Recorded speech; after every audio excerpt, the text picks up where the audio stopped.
أحراك بهذا أن يكبر قدرك عند الله هل لك سر عند الله بينك أنت وبين الله هل لك صدقات تخفى لا يعلمها إلا الله هل لك سر عند الله بينك أنت وبين الله هل لك صدقات تخفى لا يعلمها إلا الله هل لك سر عند الله بينك أنت وبين الله هل لك صدقات تخفى لا يعلمها إلا الله قصص لا تكشف إلا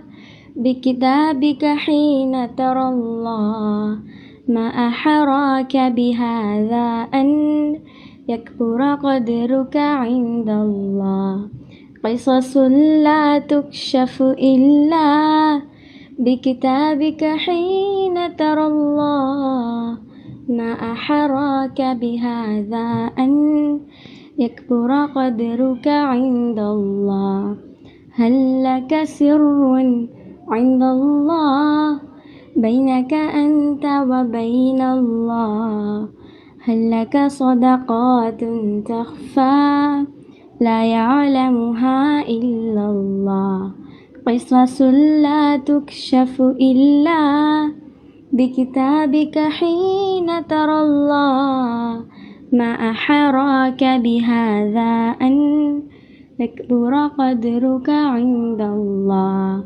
هل لك سر عند الله بينك أنت وبين الله هل لك صدقات تخفى لا يعلمها إلا الله لا إله إلا الله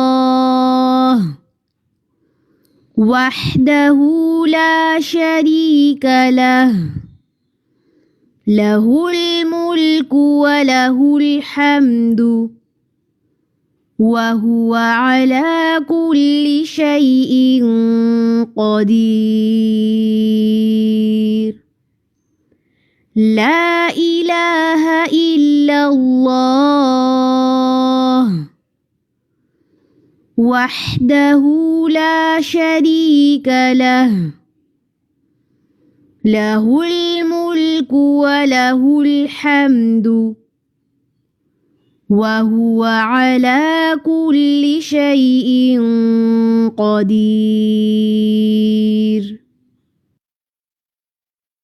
نسألك يا من هو الله الذي لا إله إلا هو الإله الرحمن الرحيم الملك القدوس السلام المؤمن المهيمن العزيز الجبار المتكبر الخالق البارئ المصور الغفار القهار الوهاب الرزاق الفتاح الخلاق العليم القابض الباسط القاهر المعطي المتر السيد السميع البصير الحكم الرب اللطيف الخبير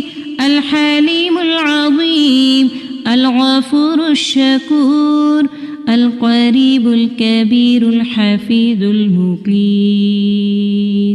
الحسيب المبين الكريم الرقيب المجيب الرفيق الحكيم الودود المجيد الشافي الشهيد الحق الوكيل القوي المتين الولي الحميد الجميل الأعلى النصير المالك المليك الحي القيوم الحامد الحافظ الواحد الأحد الصمد القادر المقتدر المقدم المؤخر الأول الآخر الأكرم الظاهر الباطن الواسع المتعال البر التواب الديان العفو الرؤوف الجواد المنان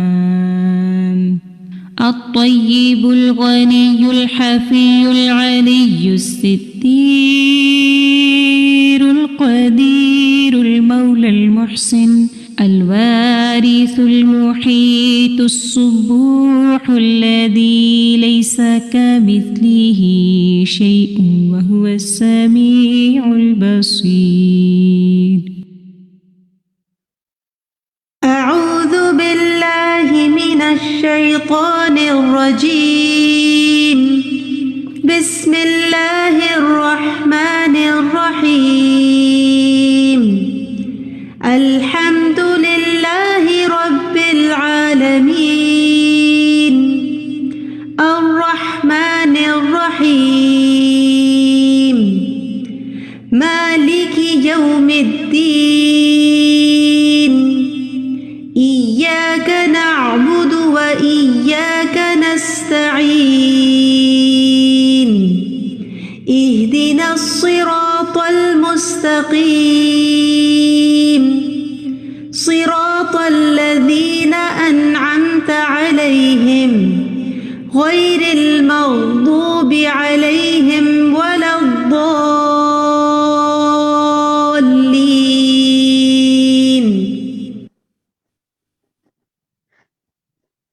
السلام علیکم ورحمۃ اللہ وبرکاتہ. الحمد للہ رب العالمین والصلاۃ والسلام علی سید المرسلین اما بعد فاعوذ باللہ من الشیطان الرجیم بسم اللہ الرحمن الرحیم. زوم کی کلاس میں موجود ہمارے ساتھی اور فیس بک سے ہمارے ساتھ جو ساتھی کنیکٹ ہو رہے ہیں، آپ سب کو اہلاً و سہلاً مرحبا، ہماری کلاس میں خوش آمدید. انشاءاللہ آج جن ٹاپکس کے بارے میں ہم اویئرنیس حاصل کریں گے، میں ان کے بارے میں آپ کو بتاتی ہوں. وہ ہیں استخارہ کی قبولیت کے اسباب، استخارہ کے بعد کیا کریں، استخارہ کا جواب، صلاۃ التوبہ، صلاۃ الجمعہ، فرضیت اور فضیلت، جمعہ کے دن کرنے کے کام اور دیگر احکام. انشاءاللہ ہم سنیں گے کہ ہماری محترم استاذہ ڈاکٹر فرحت ہاشمی اس حوالے سے ہمیں قرآن اور سنت کی روشنی میں کیا بتاتی ہیں، کیا آگاہی دیتی ہیں. تو ہم اپنی کلاس کا باقاعدہ آغاز کرتے ہیں. اوور ٹو یو شفق.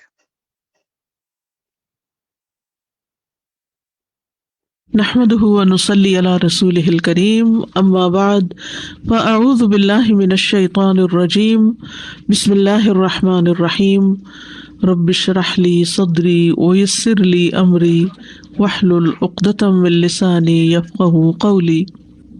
استخارہ کی قبولیت کے اسباب. استخارہ چونکہ دعا ہے تو جو اسباب دعا کی قبولیت کا باعث ہیں وہی استخارے کی قبولیت کا باعث بھی ہیں. ان میں سے چند ایک اسباب یہ ہیں. نمبر 1، اخلاص اور یقین. رسول اللہ صلی اللہ علیہ وسلم نے فرمایا، اللہ سے اس حال میں دعا کرو کہ تمہیں قبولیت کا یقین ہو. استخارہ بددلی سے نہ کریں، پتہ نہیں ہوگا کہ نہیں ہوگا، نہیں، یہ پورے یقین سے کہ میں اللہ سے مانگ رہی ہوں تو اللہ دے گا. انس رضی اللہ عنہ سے مروی کہتے کہ رسول اللہ صلی اللہ علیہ وسلم نے فرمایا، جب تم میں سے کوئی دعا کرے تو اسے چاہیے کہ وہ پختہ یقین کے ساتھ سوال کرے. نمبر 2، خشوع و خضوع اور تضرع. قرآن مجید میں آتا ہے، ادعوا ربکم تضرعا وخفیہ انہ لا یحب المعتدین. اپنے رب کو گڑ گڑا کر اور خفیہ طور پر پکارو، بے شک وہ حد سے بڑھنے والوں سے محبت نہیں کرتا. تکرار اور اصرار. آپ صلی اللہ علیہ وسلم جب دعا کرتے تو 3 مرتبہ کرتے. تو آپ کیا کر سکتے ہیں، 3 دفعہ استخارے کی دعا پڑھ لیں مثلا، یہ بھی کر سکتے ہیں.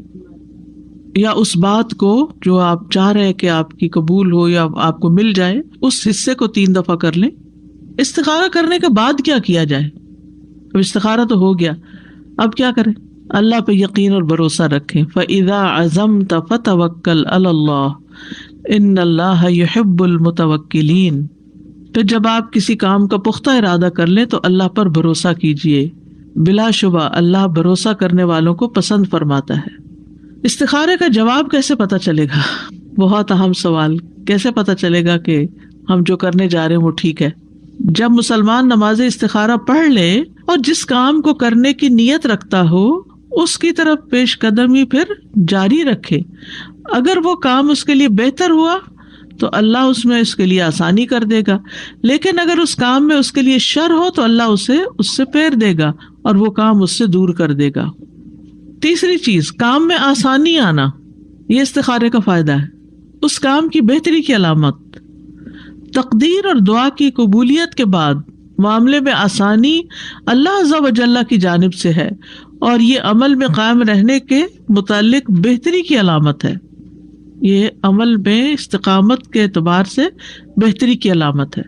اس کام میں رکاوٹوں کا پایا جانا اور معاملے میں آسانی پیدا نہ ہونا اس بات کی دلیل ہے کہ اللہ نے اپنے بندے سے اس کام کو دور کر دیا ہے. یعنی آپ نے استخارہ کیا لیکن بات بنی نہیں، تو اس کا مطلب کیا ہے کہ اللہ ہی نہیں چاہتا. استخارہ کا تعلق نہ خواب سے ہے نہ شرح صدر سے ہے، بس کاموں کی آسانی سے ہے. ٹھیک ہے، رکاوٹوں کی دوری سے ہے، کام میں بہتری سے ہے.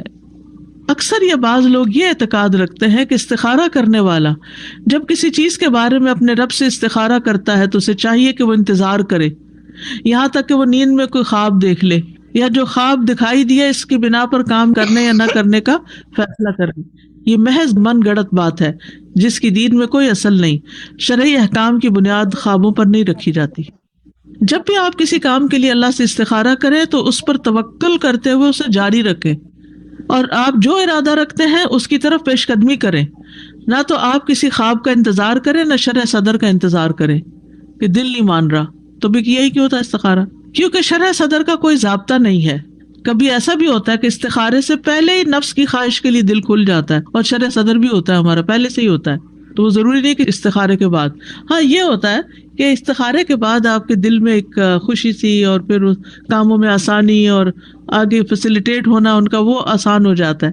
ٹھیک ہے، لیکن نہ خواب نہ رنگ کچھ بھی نہیں. کیونکہ بہت سے لوگ پتہ کیا کہتے ہیں، مجھے استخارے کا جواب مل گیا، میں نے استخارہ کر کے آپ کو کال کیا اور مسئلہ پوچھا، آپ نے وہی جواب دیا جو میرے دل میں تھا، تو اس کا مطلب یہ کہ جواب مل گیا. تو ایسا کوئی جواب نہیں ہوتا. اللہ تعالیٰ اس کام میں آسانی کر دیتے. ہاں یہ تائید ہو جاتی ہے، یعنی جو آپ سوچ رہے تھے جب آپ کسی سے مشورہ کرنے گئے، یعنی آپ دیکھیے سب سے پہلے استخارہ ہوگا پھر مشورہ ہوگا. جب مشورہ کرنے گئے اس نے وہی بات بتائی جس کے لیے آپ استخارہ کر کے گئے تھے، تو کیا ہوا؟ آپ کو ایک تائید حاصل ہو گئی، اس سے آپ کو خوشی مل گئی. دیٹس اٹ، اتنا ہی کافی. جو کام ہم خود نہیں کر سکتے، کیوں نہیں کر سکتے؟ کیونکہ ہمیں یا تو آتا نہیں یا ہمیں مشکل لگتا ہے، تو وہ ہم کسی اور کو کرنے کے لیے کہہ دیتے ہیں. جب بھی آپ کسی کام کے لیے اللہ سے استخارہ کریں تو اس پر توکل کرتے ہوئے اسے جاری رکھیں، اور جو ارادہ کرتے ہیں اس کے لیے پیش قدمی کریں. محمد بن علی کمال الدین زملکانی رحمہ اللہ کہتے ہیں، جب انسان کسی کام کے لیے نماز استخارہ کی 2 رکعتیں پڑھے تو پھر وہ جو کرنا چاہتا ہے وہ کر لے، چاہے اس کا شرح صدر ہو یا نہ. یعنی جو آپ کرنا چاہتے ہیں، آپ نے سوچا کہ یہ کام مجھے کرنا ہے، مجھے فلاں جگہ جانا ہے، لیکن آپ سوچتے ہیں پہلے میں دعا کر لوں کہ اللہ میرے راستے آسان کر دے، تو بس آپ دعا کر کے جو آپ نے بکنگ کرانی ہے، جانا ہے، وہ جاتے رہیں، فکر نہیں کریں. اور دل میں یہ بھی آنا پتہ نہیں کیا ہو جائے گا، پتہ نہیں کام ہوگا کہ نہیں ہوگا، تو آپ کو میں نے اللہ سے استخارہ کیا ہوا ہے، میں نے خیر مانگی ہوئی ہے، جو ہوگا بہتر ہی ہوگا، مجھے کوئی پریشانی نہیں، کوئی ملال نہیں.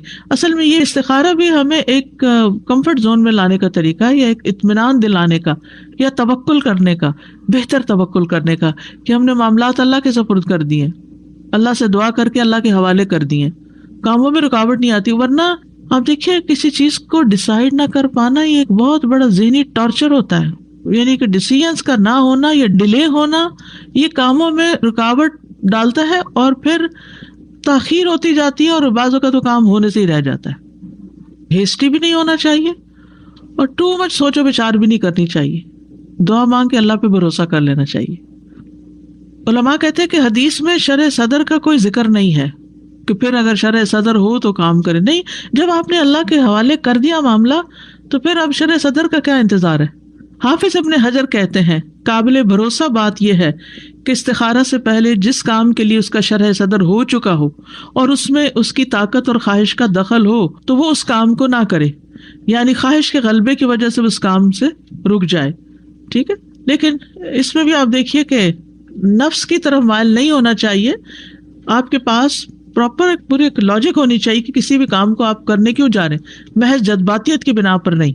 بعض اوقات ہم کوئی کام کرنا چاہتے ہیں نا تو ہم استخارہ پڑھ کے جلدی سے کہتے ہیں کہ میں نے استخارہ کر لیا ہے اور میرا دل راضی ہے اس پر اب، حالانکہ دل تو استخارے سے پہلے بھی راضی تھا.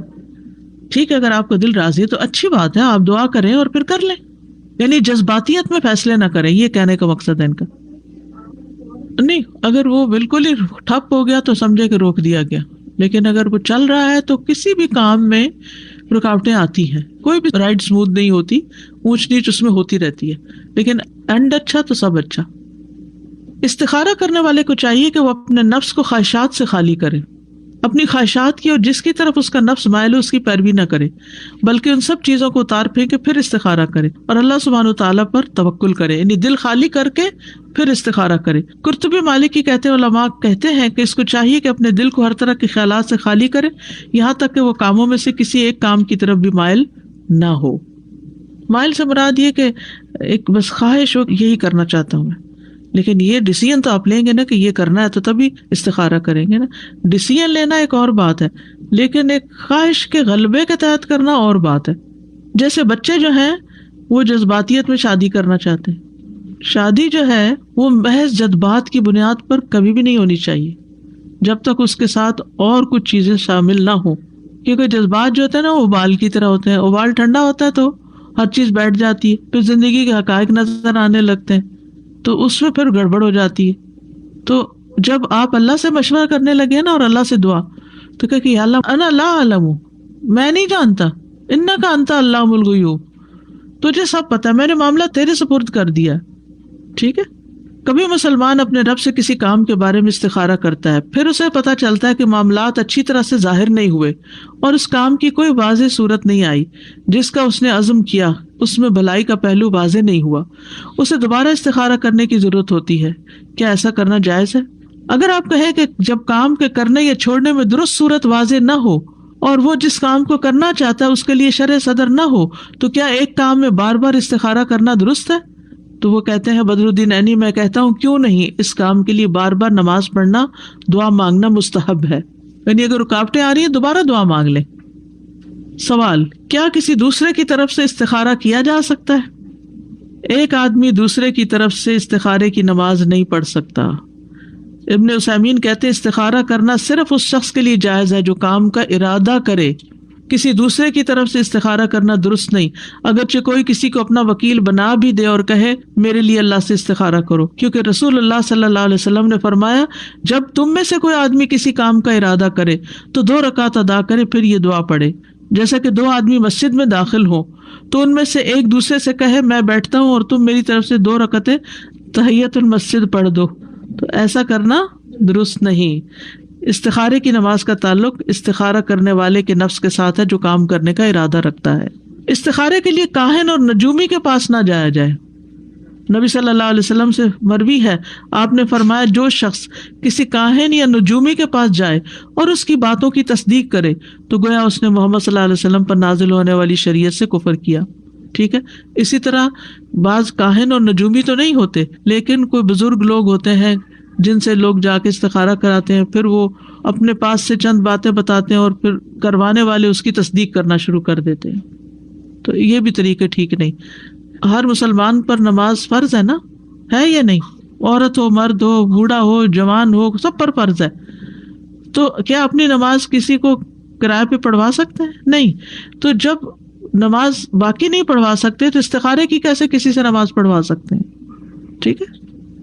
مجھے پوچھنا تھا کہ نا اگر ہم نماز پڑھتے ہیں اور اگر ہمیں خواب آتا ہے تو پھر اگر خواب اس سے متعلق بھی ہو سکتا ہے اور اس کے علاوہ بھی ہو سکتا ہے، یعنی اسی سے متعلق اگر خواب آ جائے تو وہ بعض اوقات اپنے دل کی بات بھی ہوتی ہے.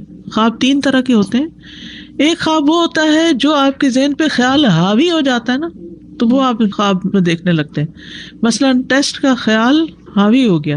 اب کیا ہے، اب وہ اتنا ہر وقت آپ سوچ رہے ہیں ٹیسٹ ہے ٹیسٹ ہے ٹیسٹ ہے، اچھے ہر جگہ ہر جگہ ہر جگہ. تو پچھلے دن کچھ اسٹوڈینٹس اکٹھے ہوئے، اچھی والی مزے کی پارٹی تھی، لیکن ہر تھوڑی دیر کے بعد آواز آ رہی تھی ٹیسٹ ہے ہمارا ٹیسٹ ہے ہمارا. تو میں سوچ رہی تھی کیوں اپنے آپ کو پریشان کرتے ہیں، انجوائے کرنے کے وقت میں انجوائے کریں، ٹیسٹ بعد میں دیکھا جائے گا. لیکن جو ہمارے دل میں بات ہوتی ہے نا، وہ ہماری زبان پر آنے سے نہیں رکتی، وہ ہم کہے جاتے ہیں. اسی طرح وہ خواب میں بھی آتی ہے. اگر آپ نے ڈرائیونگ کا ٹیسٹ دیا ہو تو مجھے امید ہے کہ ایک دن پہلے خواب میں ڈرائیونگ کر کے گئے ہوں گے. کہیں ٹریول کر رہے ہیں تو آپ کو کچھ دن پہلے ہی خواب آنے لگ جاتی ہے. تو یہ حدیث نفس اس کو کہتے ہیں. تو استخارے میں بھی جس کام کے لیے آپ استخارے کی دعا پڑھ رہے ہیں، وہ آپ کے دل میں باتیں ہوتی ہیں، اس کے متعلق کچھ تفکرات ہوتے ہیں یا کچھ اچھی خواہش ہوتی ہے، وہ خواب میں نظر آ جاتی ہے. تو ضروری نہیں کہ اس کا تعلق اسی سے ہی ہو. استاذہ یہ تو ابھی آپ نے بتایا کہ بار بار نماز استخارہ کی جا سکتی ہے یا استخارہ کیا جا سکتا ہے، لیکن 3 دن لگاتار کرنے کی تو کوئی شرط نہیں ہے کہ 3 دن یا 3 ٹائم لگاتار کریں، نہیں، جب آپ کو فرصت ہو. اور استاذہ یہ بھی سنا ہے، جیسے فرینڈز وغیرہ کہتی ہیں کہ آپ 5 وقت کی نماز پڑھتی ہیں، اس لیے آپ میرے لیے استخارہ کر دیں، کیونکہ استخارہ کے لیے 5 نمازیں. انہیں کہیں کہ آپ 5 پڑھنا شروع کریں اور اپنے لیے خود استخارہ کریں. اصل میں وہ گلٹی ہوتے ہیں نا کہ فرض تو ادا نہیں کرتے، نفل پڑھ کے اللہ سے کیسے دعا کریں. تو اللہ تعالیٰ ایسے مسائل اسی لیے تو ڈالتے ہیں کہ ہم فرض بھی پورے کرنے لگے. جی بچوں کا کوئی مسئلہ ہوتا ہے، جیسے ان کی پڑھائی کا کوئی مسئلہ ہے، شادی کا مسئلہ ہے، وہ چیز تو بچوں کی ہے تو لیکن ماں باپ کر سکتے ہیں اس کے، ان کو خود کرنا چاہیے. ہم اپنے طور پر اپنے رول کے حساب سے، اپنی ذمہ داری کے حساب سے کر سکتے ہیں. یعنی سوال اصل میں یہ ہے، ایک معاملہ جس کا تعلق 2 لوگوں سے ہے، مثلا 2 لوگ شادی کرنا چاہتے ہیں تو وہ دونوں استخارہ کریں گے. اسی طرح ماں اور بچے دونوں سے ہے تو وہ دونوں کریں گے. 2 لوگ اکٹھے سفر پہ جا رہے ہیں، وہ دونوں کریں گے. ٹھیک ہے، اور وہ ایک ہی چیز کے بارے میں کر رہے ہیں. السلام علیکم ورحمۃ اللہ. استاذ جی، ایک تو یہ جیسے امام تیمیہ کا ہم نے کال پڑھا تھا کہ 3 چیزیں ضروری ہیں، خالق سے استخارہ، مخلوق سے مشورہ اور اپنے کام سے استقامت. یہ بہترین ہے لیڈرشپ کے لیے. اور دوسرا مجھے سوال یہ کرنا تھا کہ جیسے مشورہ کرنا ہے تو اس کے لیے کوئی اصول کوئی بتائیے کہ کس سے کیا جائے جرنلی. جو معاملے کو سمجھتا ہو، تجربہ کار ہو، بایس نہ ہو، اس کا اس میں کوئی مفاد نہ ہو، اسے اس سے کوئی بیر نہ ہو، یہ چیزیں دیکھنی چاہیے. مثلاً آپ چل پڑتے ہیں اپنے ہی حاسد سے مشورہ کرنے، نیوٹرل ہو، سمجھدار ہو، ایکسپیرینسڈ ہو. جی ہاں جی، مجھے یاد ہے کہ میری دادی جو تھے وہ میرے اماں جی کو ہمیشہ بولتے تھے میرے لیے تہجد پڑھ دے، میرے لیے روزہ رکھ دے، میرے لیے. اب مجھے تب پتہ نہیں استخارہ کیا ہوتا تھا، میں چھوٹی تھی، یعنی کچھ ایسا ایکسپیرینس نہیں تھا، مگر وہ یقین سے کہتے تھے ہاں پورا ہو گیا حلیمہ. تو ابھی ریلیٹڈ بات ہوئی تو میں کہتی، وہ خود نماز نہیں پڑھتے تھے، میرے اماں جی کو ہمیشہ بولتے تھے اور پھر خوش ہوتے تھے کہ ہاں میرا پورا ہو گیا کام. اللہ اکبر. میرا سوال یہ کہ استخارے کی دعا کے بعد کیا درود شریف پڑھنا اور اس کا اختتام کس طریقے سے کرنا ہو؟ جی عموماً جو بھی ہم دعا کرتے ہیں نا تو اس کے آداب میں سے ہے، دعا کے آداب میں سے ہے کہ جب بھی کوئی دعا کی جائے، چاہے استخارے کی چاہے کوئی اور، تو پہلے اللہ کی تعریف کریں، پھر درود شریف پڑھیں، پھر دعا کریں، کیونکہ جس دعا کے دونوں طرف درود ہوتا ہے وہ دعا زیادہ قبول ہوتی ہے. گنتی ضروری نہیں، ایک دفعہ بھی پڑھنا کافی ہے. اصل میں اخلاص ضروری ہے، توجہ ضروری ہے. جی السلام علیکم. وعلیکم السلام. ابھی استخارہ کے بارے میں جو ابھی آپ نے بتایا ہے، جو فجر کی اور ظہر، عصر، مغرب، اس کے درمیان میں کون سا اچھا کوئی ٹائم ہے جس میں؟ سبھی اچھے ہیں سوائے زوال کے. زوال سب برابر ہے. جب بھی تہجد کیا زیادہ اس لیے بہتر ہے کہ اس وقت کی فضیلت ہے. اللہ تعالیٰ فرماتے ہیں ہے کوئی جو مجھ سے مانگے تو میں اسے عطا کروں، تو وہ دعا کی قبولیت کا وقت ہے، تو اس وقت خیر مانگنا زیادہ بہتر ہے، ادروائز کسی وقت بھی. یہ میں اپنا ذاتی تجربہ بتانا چاہ رہی ہوں کہ جیسے کہیں جانا ہو اور ہم اس گاڑی میں اس یقین کے ساتھ بیٹھتے ہیں کہ یہ وہیں جانے والی ہے، اور پھر ہم ڈرائیور پر بھروسہ کر کے مطمئن ہو کے بیٹھ جاتے ہیں. بالکل ایسے جب استخارے کی دعا کر لی تو اطمینان اندر سے دل میں آ جاتا ہے کہ معاملہ سپرد کر دیا، جو بھی کچھ ہوگا وہ بہتر ہی ہوگا. بہتر ہی ہوگا. استاذہ ایک بات ہے کہ ہم کوئی بہت بڑا فیصلہ کر لیتے ہیں، ہم نے ڈیسیجن بھی لے لیا فلاں دن سے یہ کام شروع ہو رہا ہے، تو ابھی جیسے آپ نے کہا کہ ڈیسیجن لینے کے بعد یعنی کہ ہم نے لے لیا بھی تو پھر استخارہ کرنا کر سکتے ہیں، تو پھر کانسٹنٹلی کرنا ہے کہ بس ایک دفعہ کرنا کافی؟ استاذہ ایک شیخ بتا رہے تھے کہ 4 steps آف استخارہ، انہوں نے 3 دن کی وہ کی تھی سیمینار، تو اس میں انہوں نے کہا تھا کہ یہ 4 steps دماغ میں رکھیں، استشارہ، استخارہ، عزم اینڈ توکل. تو یہ چاروں سٹیپس جتنی باتیں اب تک کی ہیں ان سب کا یہی خلاصہ ہے. یہی خلاصہ ہے جی. بالکل بالکل. تو جیسے پوائنٹس اگر ذہن میں بڑے بڑے رکھتے ہوں تو چاروں کی پوائنٹس ہیں جی. استاذہ جی جیسے اگر کوئی رشتہ ڈالے اور آپ کو پہلے ہی پتا ہے کہ اس میں آپ کی بچے کے لیے وہ ٹھیک نہیں ہے، لیکن پھر بھی آپ استخارہ کریں اور ان کو جواب دے دیں کہ یہ بات مناسب نہیں، تو وہ کہتے ہیں آپ نے تو کہا تھا استخارہ کیا تو آپ کو اتنی جلدی خواب آ گیا، آپ نے کیسے جواب دے دیا. وہ پھر اتنا اریٹیٹ کرتے ہیں کہ آپ گلٹ میں چلے جاتے ہیں. تو پھر کیا کریں؟ صبر کر کے خاموشی اختیار کریں، 1-2 دن بعد گلٹ چلی جائے گی. جی السلام علیکم. میرا سوال یہ تھا کہ ہماری فیملی میں کوئی پرابلم ہوا اور کسی نے ہمیں بات کرنے کے لیے ان کو ہیلپ کرنے کے لیے بلایا، تو اس کے لیے ہم استخارہ کر کے جا سکتے ہیں ان کے لیے؟ جی کر سکتے ہیں.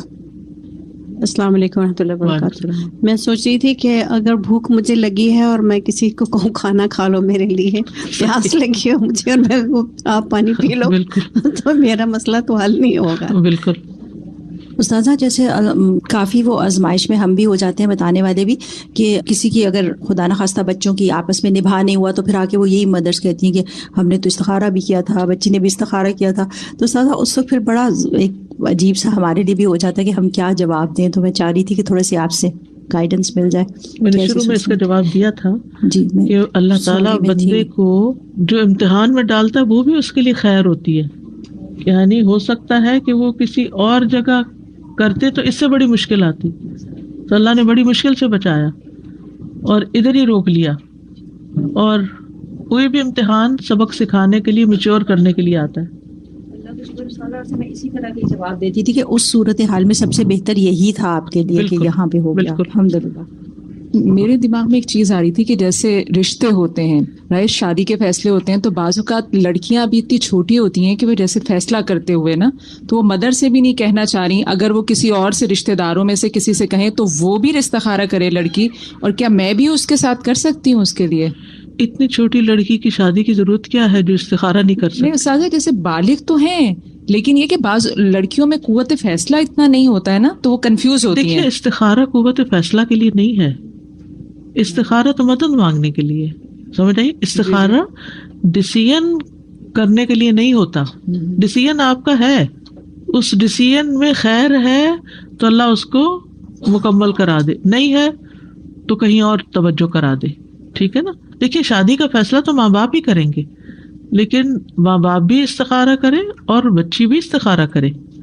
یعنی جس شخص کی شادی ہو رہی ہے اس کو استخارہ کرنا لازم ہے. ٹھیک ہے نا؟ وہ اپنے لیے خیر مانگے.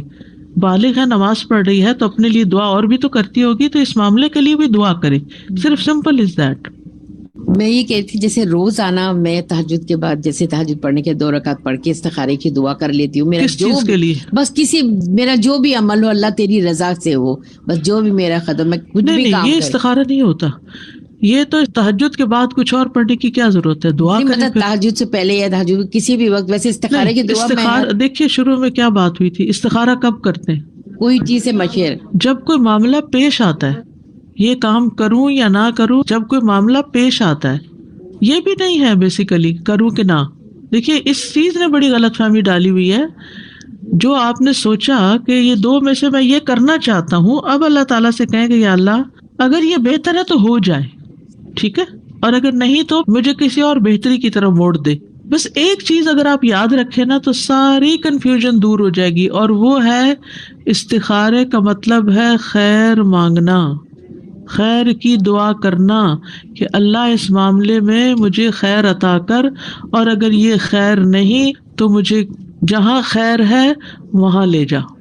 بس یہ دعا ہے، اس میں کوئی کسی قسم کی ایسی چیز نہیں ہے کہ جس میں کوئی غیب کی خبر معلوم کرنا ہے.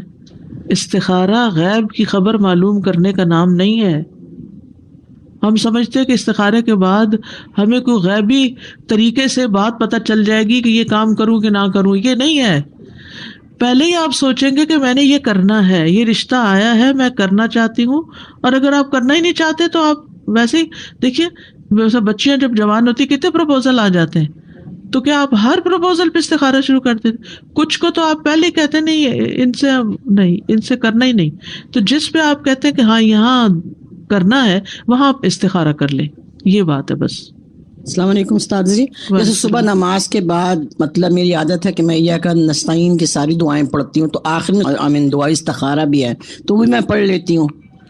میری انٹینشن کچھ نہیں ہوتی مگر میں پڑھ لیتی ہوں عادتاً. کتاب پہ لکھی ہوئی اس لیے آپ پڑھ لیتی ہیں. جی دیکھیے استخارے کی دعا ایک خاص کام کے لیے ہوتی ہے.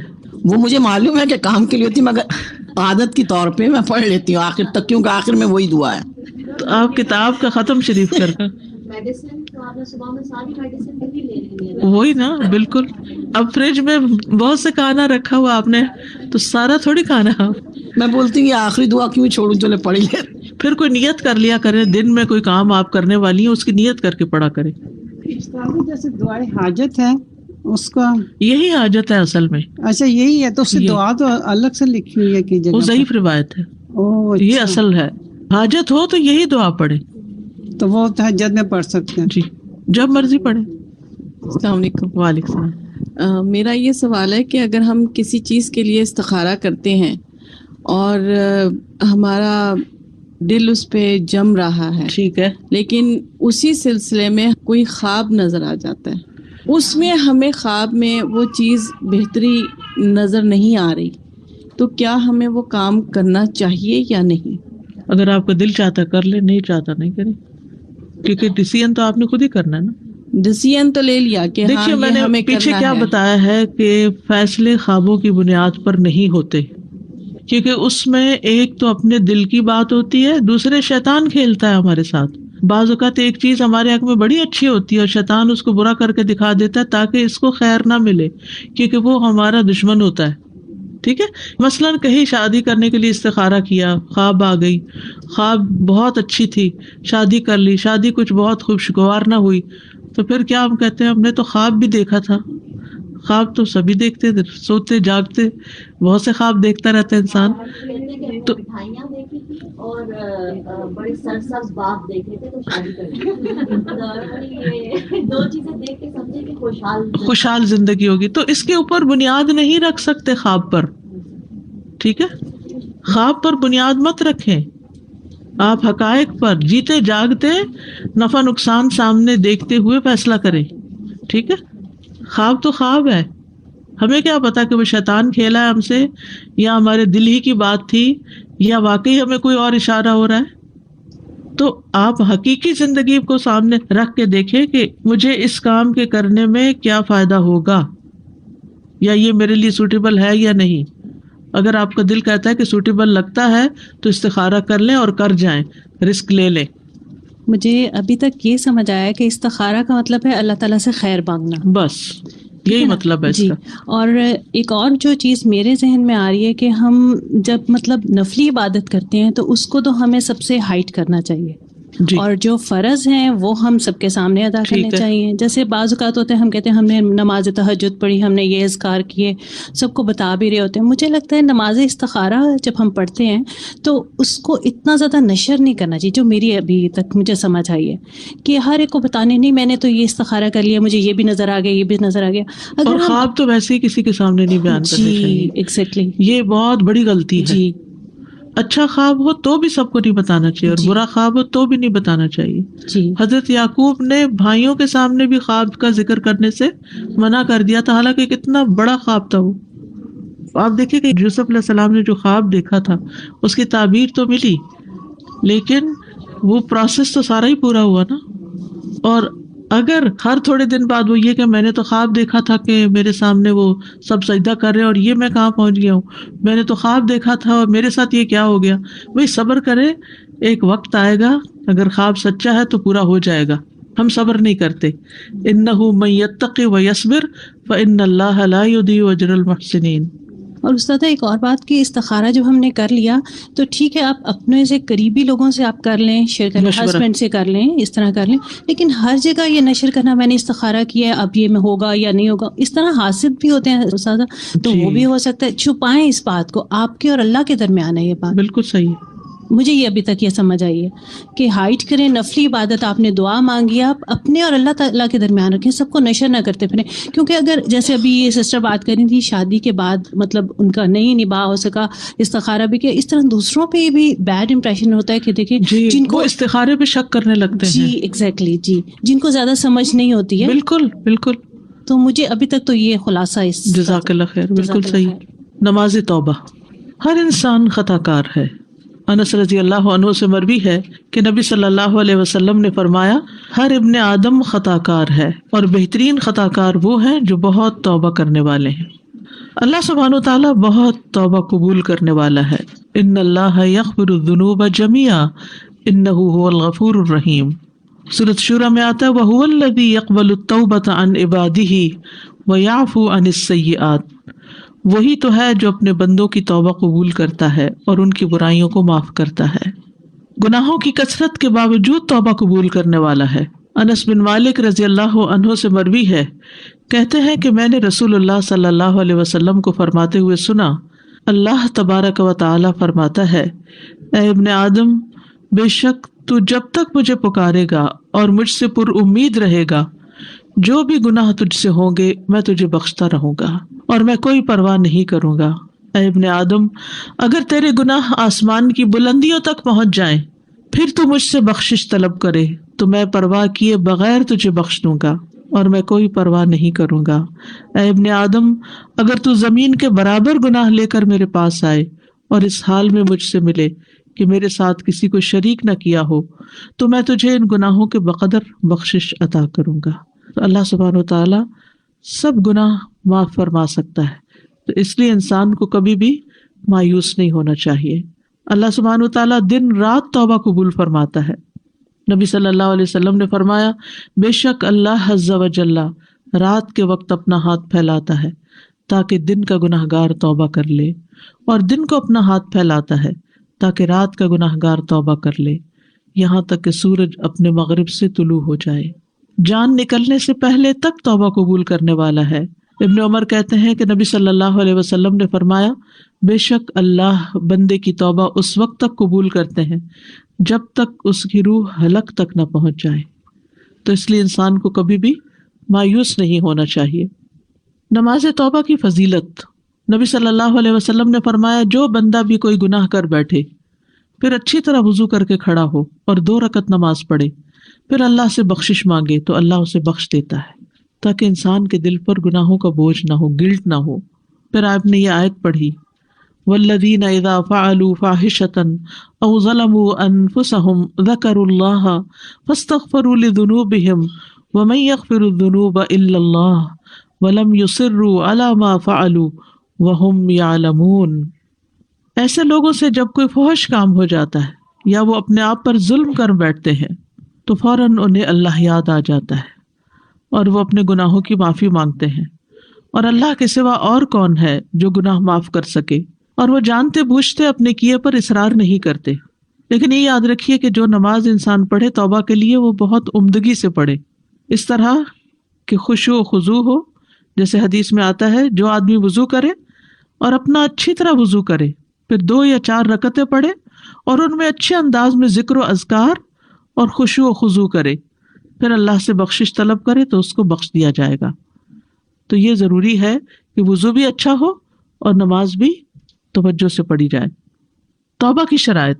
نمبر 1 خالص توبہ کرنا، توبوا الی اللہ توبۃ نصوحا. نمبر 2 نادم ہونا. حدیث میں آتا ہے الندم توبۃ، ندامت ہی توبہ ہے. استغفار کرنا یعنی انسان بول کر اللہ تعالیٰ سے معافی مانگے، اصرار نہ کرنا یعنی وہ گناہ ریپیٹڈلی نہ کرنا. آئندہ زندگی کو بہتر کرنا یعنی ومن تاب وعمل صالحا فإنہ یتوب الی اللہ متابا. اور جو توبہ کرے اور نیک عمل کرے تو یقیناً وہ اللہ کی طرف رجوع کرتا ہے، سچا رجوع کرنا. ٹھیک ہے، تو یہ تھی آپ کی صلاۃ التوبہ. یعنی جب بھی انسان سے کوئی گناہ ہو، کسی بھی گناہ کا بوجھ دل پر ہو، کوئی گلٹ ہو، کسی طرح کی پریشانی ہو، کاموں میں رکاوٹ آ رہی ہو اور انسان کو اس کے گناہ ستا رہے ہوں اور غمگین کر رہے ہوں، غمزدہ کر رہے ہوں، ڈپریشن میں مبتلا کر رہے ہوں، تو انسان اچھے سے وضو کرے, اچھی سے نماز پڑھے اور اللہ سے رو کے دعا کر لے کہ اللہ مجھے معاف کر دے. That's it. زیادہ لوگ اگر روز نماز توبہ معمول کے ساتھ پڑھیں تو اس کے کوئی ہے؟ پڑھنے میں تو کوئی بات نہیں, کچھ کرتے ہیں جیسے میرے میاں بھی پڑھتے ہیں. ہاں جی, اس میں یہ ہے کہ کر سکتے ہیں, لیکن کسی بھی نفلی عمل کو فرض کے درجے میں نہیں کرنا چاہیے, کبھی کبھار چھوڑ بھی دینا چاہیے.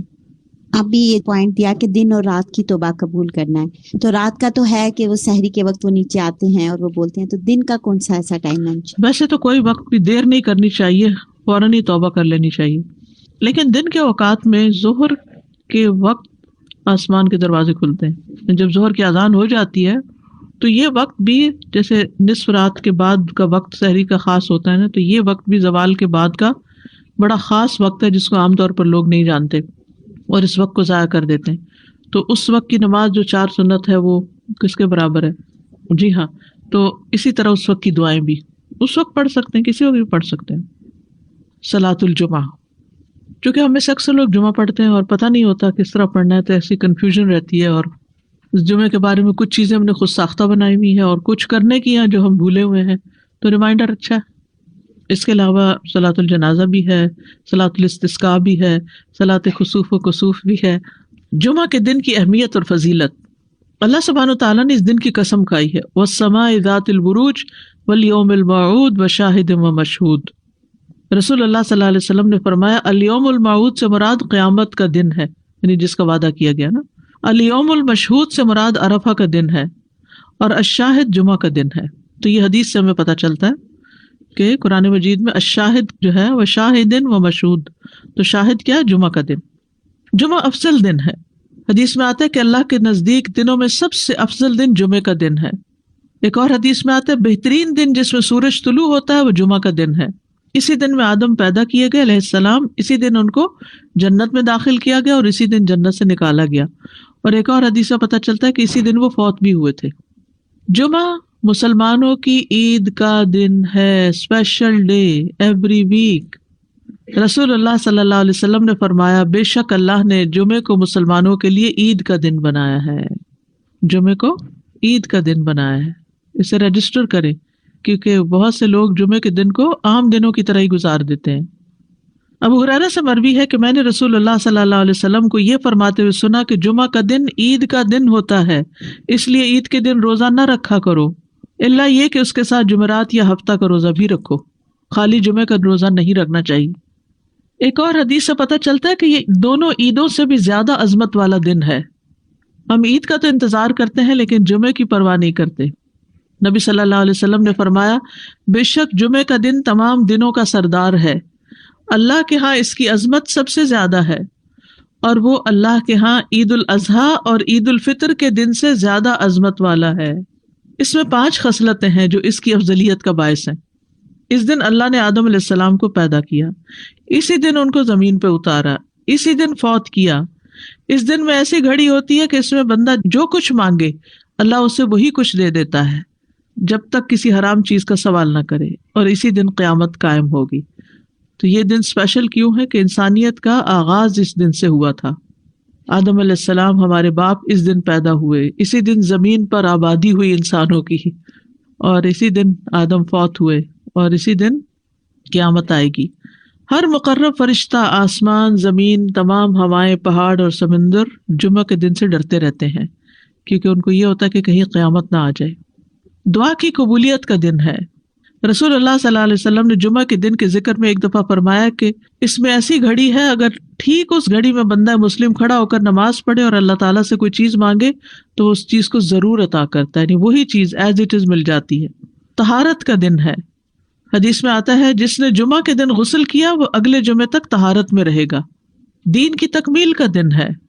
جس دن یہ آیت نازل ہوئی تھی الیوم اکملت لکم دینکم, اس دن جمعہ بھی تھا اور عرفہ کا دن بھی تھا, اور یہ دونوں دن مسلمانوں کی عید کے دن ہیں.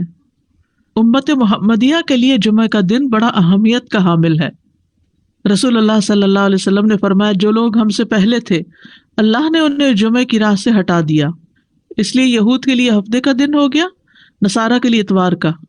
پھر اللہ ہمیں اس دنیا میں لایا اور جمعے کے دن کی طرف ہماری رہنمائی فرمائی. اس نے جمعہ, پھر ہفتہ, پھر اتوار رکھا. جس طرح وہ عبادت کے دنوں میں ہم سے پیچھے، اسی طرح قیامت کے دن بھی وہ ہم سے پیچھے ہوں گے. اہل دنیا میں سے ہم سب کے بعد ہیں اور قیامت کے دن سب سے پہلے ہوں گے، جن کا فیصلہ باقی مخلوقات سے پہلے کر دیا جائے گا. یعنی مسلمانوں کا فیصلہ جلد کر دیا جائے گا. یہود ہم پر کسی چیز کے معاملے میں ایسا حسد نہیں کرتے جیسے ہم پر جمعہ کے دن کا حسد کرتے ہیں، جس کی اللہ نے ہماری رہنمائی فرما دی اور وہ خود اس سے ہٹ گئے.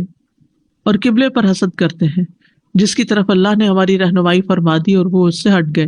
اور ہمارے امام کے پیچھے آمین کہنے پر حسد کرتے ہیں. افضل نماز جمعے کے دن کی فجر کی نماز ہے. اللہ کے ہاں سب سے افضل نماز جمعے کے دن کی نماز فجر ہے، جسے با جماعت ادا کیا جائے، خصوصاً مردوں کے لیے. جمعہ کے دن فوت ہونے کا اجر کیا ہے؟ جو مسلمان جمعہ کے دن یا جمعے کی رات میں فوت ہو جائے، رات یاد رکھیے پہلے آتی ہے، اللہ اسے قبر کے فتنے سے بچا لیتا ہے. اچھا، یہ اس دن فوت ہونے سے ہوتا ہے، یہ نہیں کہ 2 دن پہلے فوت ہو اور آپ لاش کو مورچری میں رکھ دیں کہ جمعے کو دفنائیں گے. نہیں، یہ نہیں کرنا چاہیے، الا یہ کہ عام دنوں میں کوئی جنازہ ہی پڑھنے والا نہیں تو، اور یا کوئی مسئلہ ہے خاص، ورنہ پسندیدہ یہی ہے کہ جس دن کوئی فوت ہو اسی دن اس کو دفنا دیا جائے، دیر نہ کی جائے. قیامت جمعے کے دن آئے گی. تمام جانور جمعے کے دن صبح ڈرتے ہیں. قیامت کے دن جمعہ کا دن اور جمعہ پڑھنے والے کیسے ہوں گے؟ یعنی قیامت چونکہ جمعے کے دن آئے گی نا، تو اس دن پھر جمعہ پڑھنے والوں کا حال کیا ہوگا؟ وہ خوش ہوں گے، یعنی پریشانی سے بچ جائیں گے. رسول اللہ صلی اللہ علیہ وسلم نے فرمایا، بے شک اللہ قیامت کے روز ہفتہ کے دنوں کو ان کی مخصوص شکل میں اٹھائے گا. جمعہ کا دن حسین اور چمکتا دمکتا ہوگا. اہل جمعہ اس کو ایسے گھیر لیں گے جیسے دلہن کو دلہا کی طرف رخصت کرتے وقت گھیر لیا جاتا ہے. کتنا بڑا کراؤڈ ہوتا ہے اس کے ساتھ چل رہا ہوتا ہے نا. جمعہ کا دن اپنے اہل کے لیے روشنی کرے گا اور وہ اس کی روشنی میں چل رہے ہوں گے، یعنی وہ روشن ہو جائے گا اور اہل ایمان جو آس پاس ہوں گے اس کے، ان کے لیے روشنی ہو جائے گی.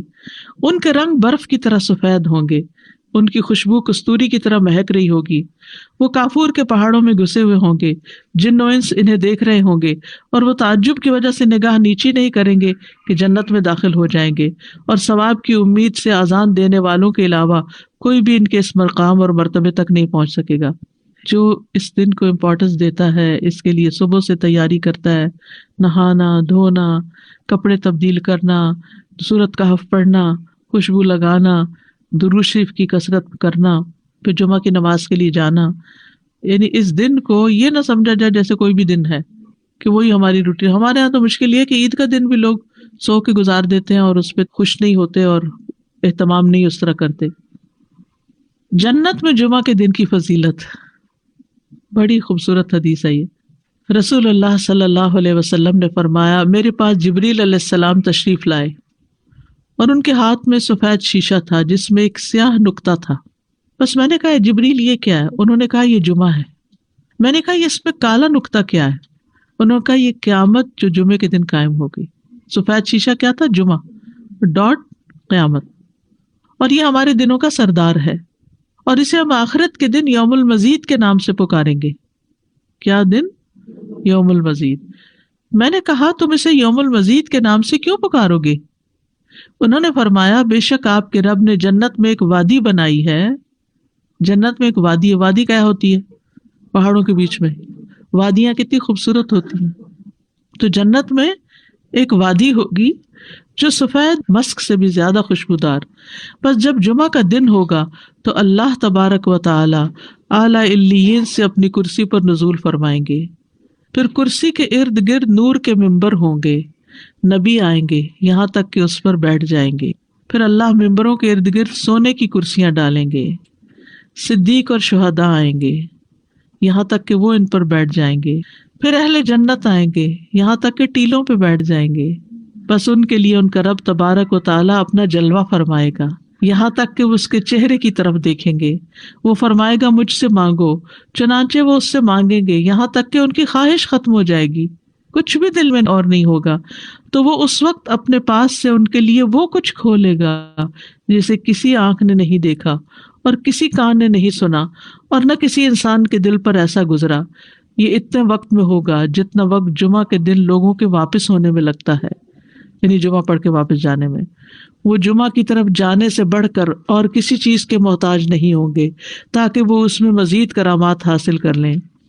اور اس میں مزید اللہ تبارک و تعالیٰ کا دیدار حاصل کر لیں، اسی لیے اسے یوم المزید کے نام سے پکارا جائے گا۔ تو جو جمعے کا اہتمام کرے اور اس کا انتظار کرے اور اس دن کو اسپیشل کرے تو قیامت کے دن ایسے لوگ جمعے کے دن خوش کر دیے جائیں گے۔ اگرچہ جمعے کے دن قیامت بھی ہے، لیکن جمعے کے دن اللہ تعالیٰ کا دیدار بھی ہوا کرے گا۔ اسی لیے خواتین کو بھی یعنی جیسے جمعہ پڑھنا جو ہے وہ ان کے لیے یعنی اچھا عمل ہے، کیونکہ اس میں تعلیم بھی ہوتی ہے اور اس کے ساتھ ساتھ نماز بھی ہوتی ہے۔ جو یوم المزید یعنی پھر ہر جمعہ کو یہ ہوگا ان ملیک مقتدر، وہ نہیں آتا سورۃ القمر کے آخر میں، پھر بھی اللہ تعالیٰ کہیں گے اور مانگے اور مانگے۔ اصل میں جنت ہی تو جگہ ہے جہاں ساری خواہشیں پوری ہوگی، حتیٰ کہ کوئی خواہش رہے گی ہی نہیں۔ دنیا میں ساری خواہشیں نہیں پوری ہوتی، ہو بھی نہیں سکتی۔ ہماری زندگی بہت چھوٹی ہے کہ ہم یہاں اپنی ساری خواہشیں پوری کر سکیں اور سارے وہ کام کر سکیں جن کا ہم سوچتے ہیں کہ یہ بھی کر لیں، یہ بھی، حتیٰ یہ کہ نیکیوں کے بھی سارے کام جو ہم جانتے ہیں ان کے لیے بھی کوشش کریں تو یہاں نہیں کر پائیں گے۔ جی وادی کا ذرہ ذرہ، اور پھر وہ مسک کی ہوگی اور اس وہ کالے پہاڑ نہیں ہوں گے بلکہ چمکدار۔ ایک تصور میں آتے ہی ایک عجب سی کیفیت ہوتی ہے۔ بالکل۔ نماز جمعہ کی فرضیت، سابقہ امتوں پر بھی جمعہ فرض تھا، پچھلی امتوں پر بھی جمعہ فرض تھا۔ رسول اللہ صلی اللہ علیہ وسلم نے فرمایا بے شک اللہ نے ہم سے پہلے لوگوں پر بھی جمعہ فرض کیا تھا، لیکن وہ اس میں اختلاف کرنے لگے اور اللہ نے ہمیں اس معاملے میں رہنمائی عطا فرمائی، چنانچہ اب لوگ اس دن کے متعلق ہمارے تابع ہیں۔ کل کا دن یہودیوں کا ہے ہفتہ، اور پرسوں کا دن عیسائیوں کا ہے۔ ہر مسلمان پر فرض ہے جمعہ۔ آپ نے فرمایا جمعہ ہر مسلمان پر جماعت کے ساتھ لازم ہے سوائے 4 طرح کے لوگوں کے، غلام، مملوک، عورت، بچہ یا مریض۔ عورتوں کے مخصوص حالات کی وجہ سے ان پر فرض نہیں کیا، لیکن اگر اپنے چوائس سے وہ پڑھیں تو اچھی بات ہے۔ مسافر پر جمعہ فرض نہیں، عورتوں پر فرض نہیں۔ ابو عمر شیبانی سے مروی ہے، انہوں نے عبداللہ کو دیکھا کہ وہ جمعہ کے دن عورتوں کو مسجد سے نکال رہے تھے، کہہ رہے تھے کہ اپنے گھروں کی طرف نکلو، وہ تمہارے لیے بہتر ہے۔ یعنی کوئی یہ نہ سمجھے کہ عورت کے لیے جمعہ پڑھنا، یہ جمعے سے محروم ہونا کوئی بہت بڑی محرومی ہے، وہ گھر میں بھی نماز پڑھیں گی تو ان کو وہ اجر مل جائے گا۔ اصل میں عورتوں کو تیار کرنا ہوتا ہے مردوں کو کہ وہ ٹائم پر جمعے کے لیے نکلیں، کہ عورتوں کو گھر اس لیے رہنے کی ضرورت ہے کہ وہ مردوں کو تیار کر سکیں کہ وہ جمعے پہ جائیں وقت پر۔ لیکن منع نہیں ہے، حرم میں آپ دیکھیں کتنی عورتیں ہوتی ہیں، مسجد نبوی میں کتنی عورتیں ہوتی ہیں، اور واقعی دل پسیجتا ہے جب آپ اچھا خطبہ سنتے ہیں، اور اجتماعیت سے ایک دل کی حالت اور ہوتی ہے۔ دیکھیے جو لوگ کامیاب ہوتے ہیں نا زندگی میں، خوش ہوتے ہیں، ان لوگوں کی سوشل لائف بہت اچھی ہوتی ہے۔ اور ہمارے لیے یہ مسجد، یہ مدرسہ، یہ اجتماعی عبادتیں، یہ اکٹھے ہو کے عبادت کرنا، عیدیں، تراویاں، یہ سب یہ خوشی کا ذریعہ ہے۔ جو شخص صرف اکیلا ہو جاتا ہے نا وہ کبھی خوش نہیں ہو سکتا، کبھی۔ بہت سے لوگ اپنی کوئی چیز کسی کے ساتھ شیئر کرنا ہی نہیں چاہتے، نہ اپنی کوئی صلاحیت، نہ اسکل، نہ کوئی کھانا پینا، نہ کوئی اور اپنا وقت، نہ قوت، یہ کچھ بھی نہیں۔ وہ خود ہی خود ہر چیز انجوائے کرنا چاہتے ہیں، وہ ان کی ساری انجوائمنٹ ختم ہو جاتی، ڈپریشن کا شکار ہو جاتے ہیں۔ ڈپریشن کا بہترین علاج ہے، کیوں کہ آگے مریض کی عادت کرو، کیوں کہ آگے جنازے پہ جاؤ اور بعد میں گھر والوں کا خیال رکھو، تاکہ وہ سنبھلے رہیں، تنہائی کا شکار نہ ہو، سبق بھی حاصل کرے۔ تو یہ جو مسلمانوں کی اجتماعیت ہے یہ دل کو خوشی دیتی، ایک سکون دیتی۔ یعنی اکٹھے ہونا جو ہے کسی بھی اچھے کام کے لیے وہ بڑے بڑے بوجھ ہلکے کر دیتا ہے۔ وہ کہتے ہیں نا ہر کامیاب مرد کے پیچھے ایک عورت ہوتی۔ کیا مطلب ہے اس کا؟ یہ نہیں ضروری نہیں کہ عورت ہی ہو، یہ ایک محاورہ بن گیا ہے، لیکن اس کا مطلب یہ ہے کہ کوئی بھی جو کامیاب انسان ہوتا ہے نا اس کا کوئی نہ کوئی مددگار ہوتا ہے۔ نبی صلی اللہ علیہ وسلم کو اللہ کی طرف سے تائید، وحی، سب کچھ تھی، لیکن آپ کے ساتھی بہت بہترین تھے۔ تو یہ انسان کی خوش قسمتی ہوتی ہے کہ اس کو اچھے دوست ملیں، اچھی کمپنی ملے، اچھے لوگوں کے بیچ میں ہو، وہ آتے خود بخود بدلتی چلی جائیں گی۔ تو اس کے لیے کوشش کرنی چاہیے انسان کو۔ جماعت سے ہٹ کے اور اکیلے ہو کر انسان کچھ بھی کرتا ہے تو اس میں وہ مزہ نہیں ہے، جڑ کے کرنے میں مزہ ہے۔ اچھا، عید کے دن جمعہ نہ پڑھنے کی رخصت ہے، وہ عید کی نماز ہی کافی ہو جائے گی۔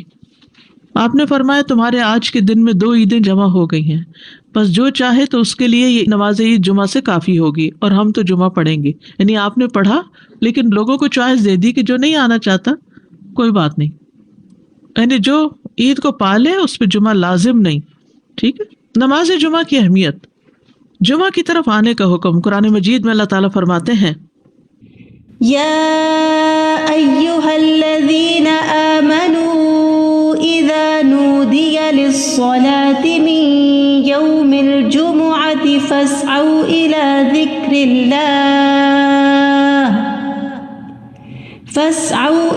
ذکر اللہ وذروا البیع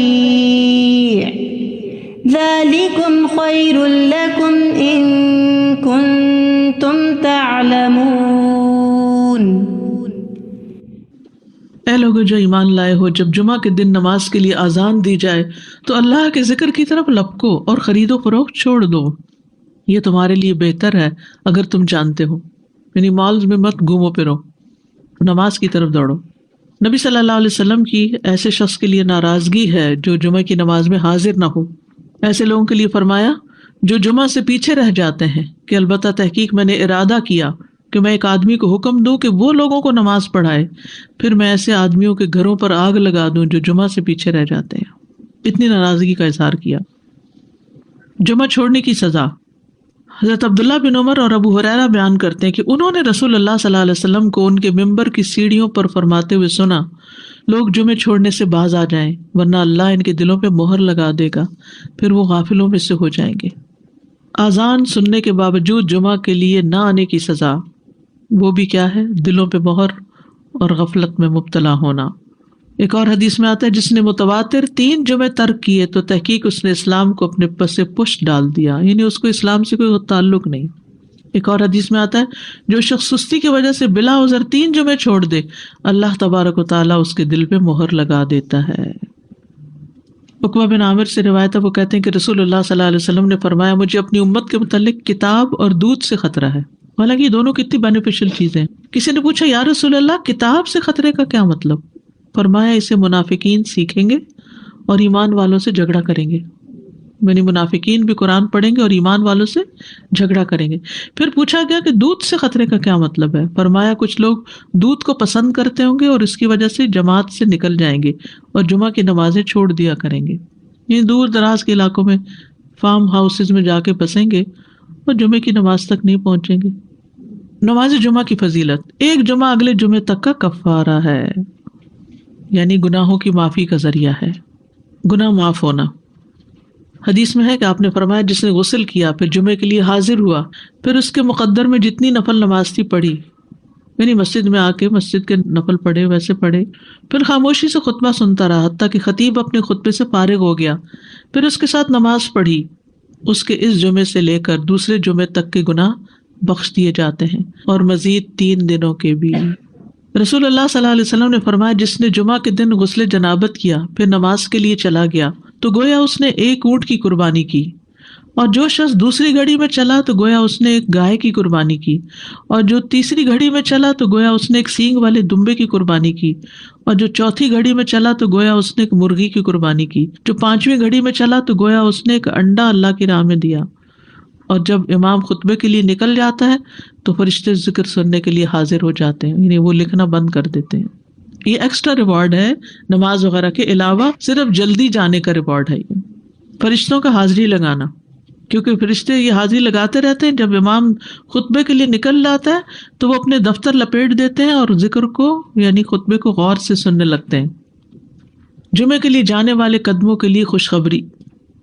ابایا بن رفاع کہتے ہیں کہ میں جمعہ کے لیے جا رہا تھا کہ راستے میں ابو ابس رضی اللہ عنہ سے میری ملاقات ہوئی تو انہوں نے کہا کہ میں نے نبی صلی اللہ علیہ وسلم کو فرماتے ہوئے سنا کہ جس کے دونوں قدم اللہ کی راہ میں غبار آلود ہو گئے اللہ اسے دوزخ پر حرام کر دے گا. ہر قدم پر 1 سال کے روزے اور قیام کا ثواب. ہر قدم پر کتنا بڑا اجر و ثواب ہے.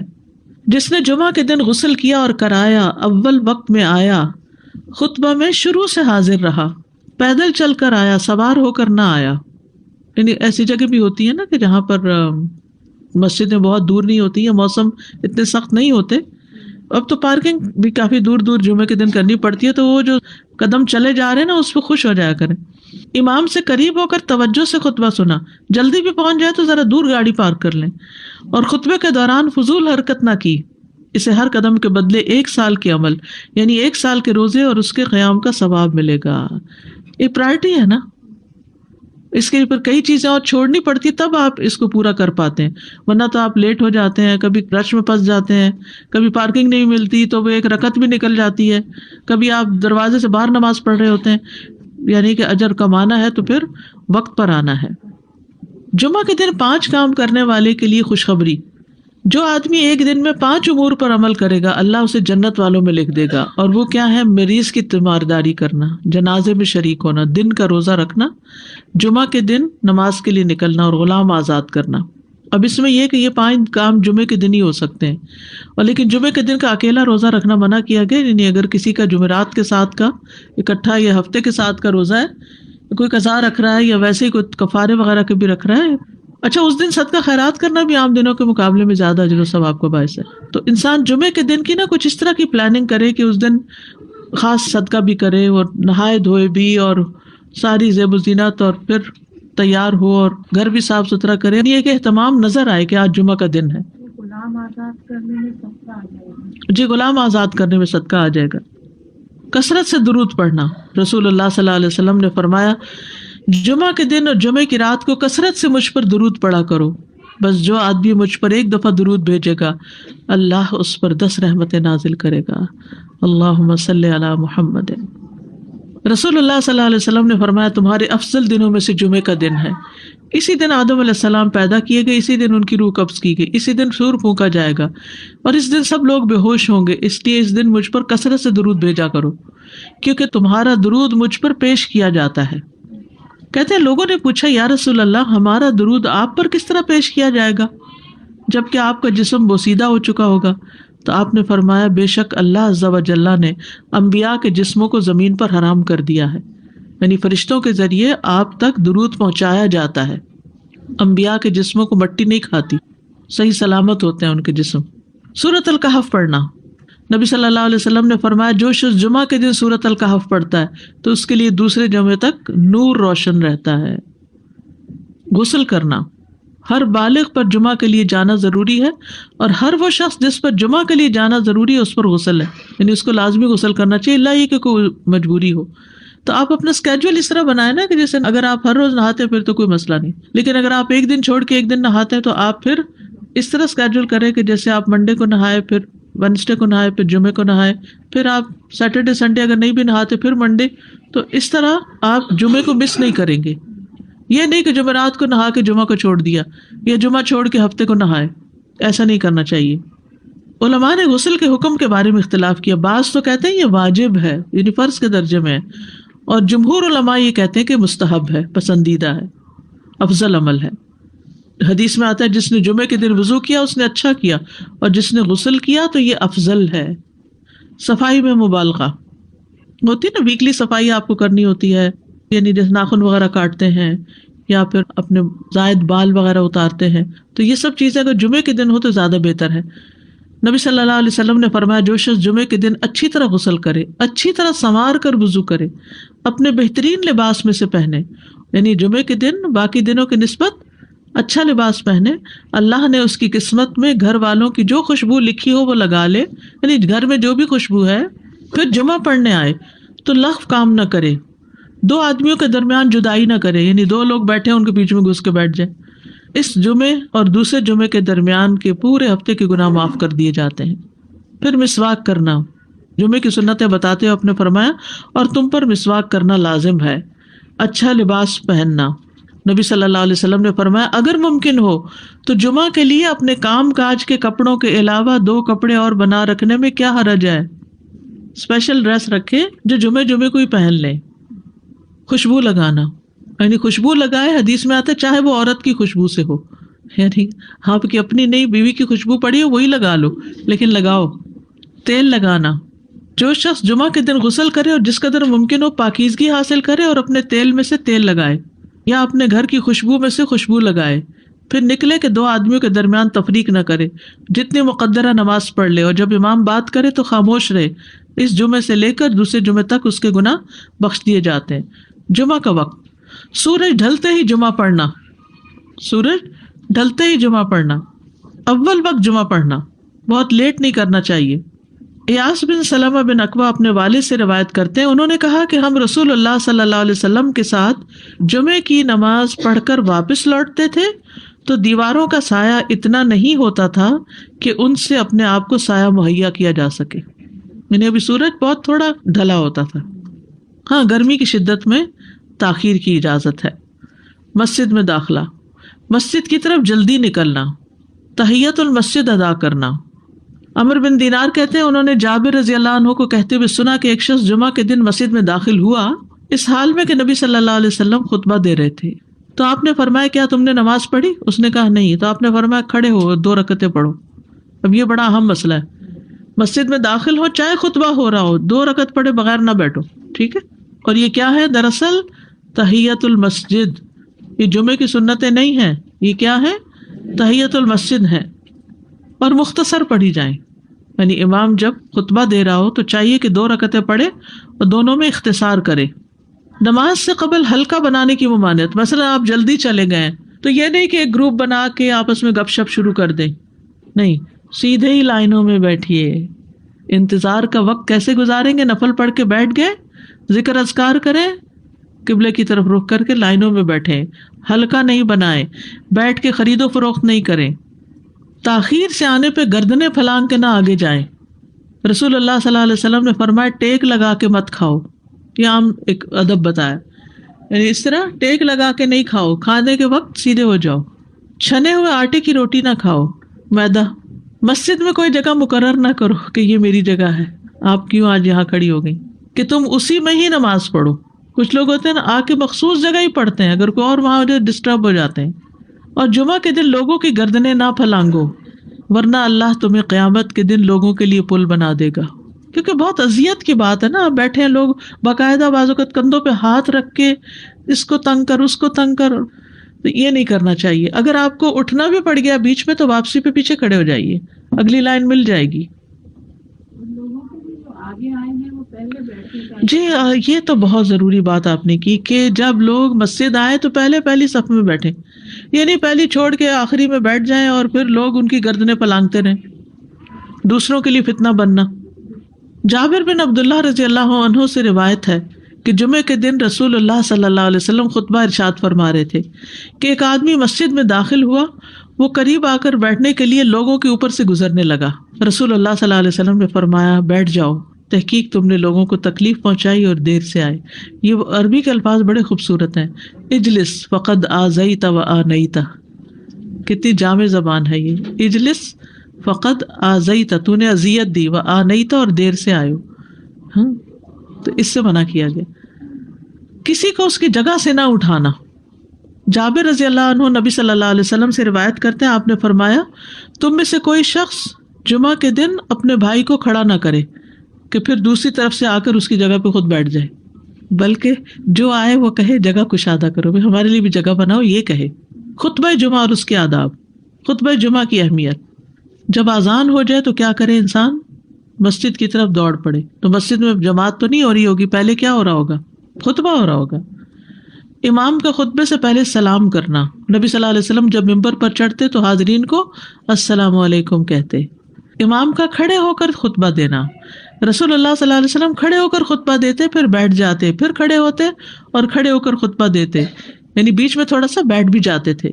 جس نے تمہیں یہ خبر دی کہ آپ بیٹھ کر خطبہ دیتے تھے تو تحقیق اس نے جھوٹ بولا.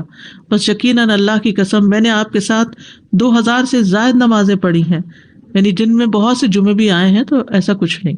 امام کا 2 خطبے دینا, یعنی کھڑے تھے پہلے, پھر ذرا بیٹھ گئے, پھر دوسری دفعہ اٹھے, تو یہ 2 خطبے ہو گئے.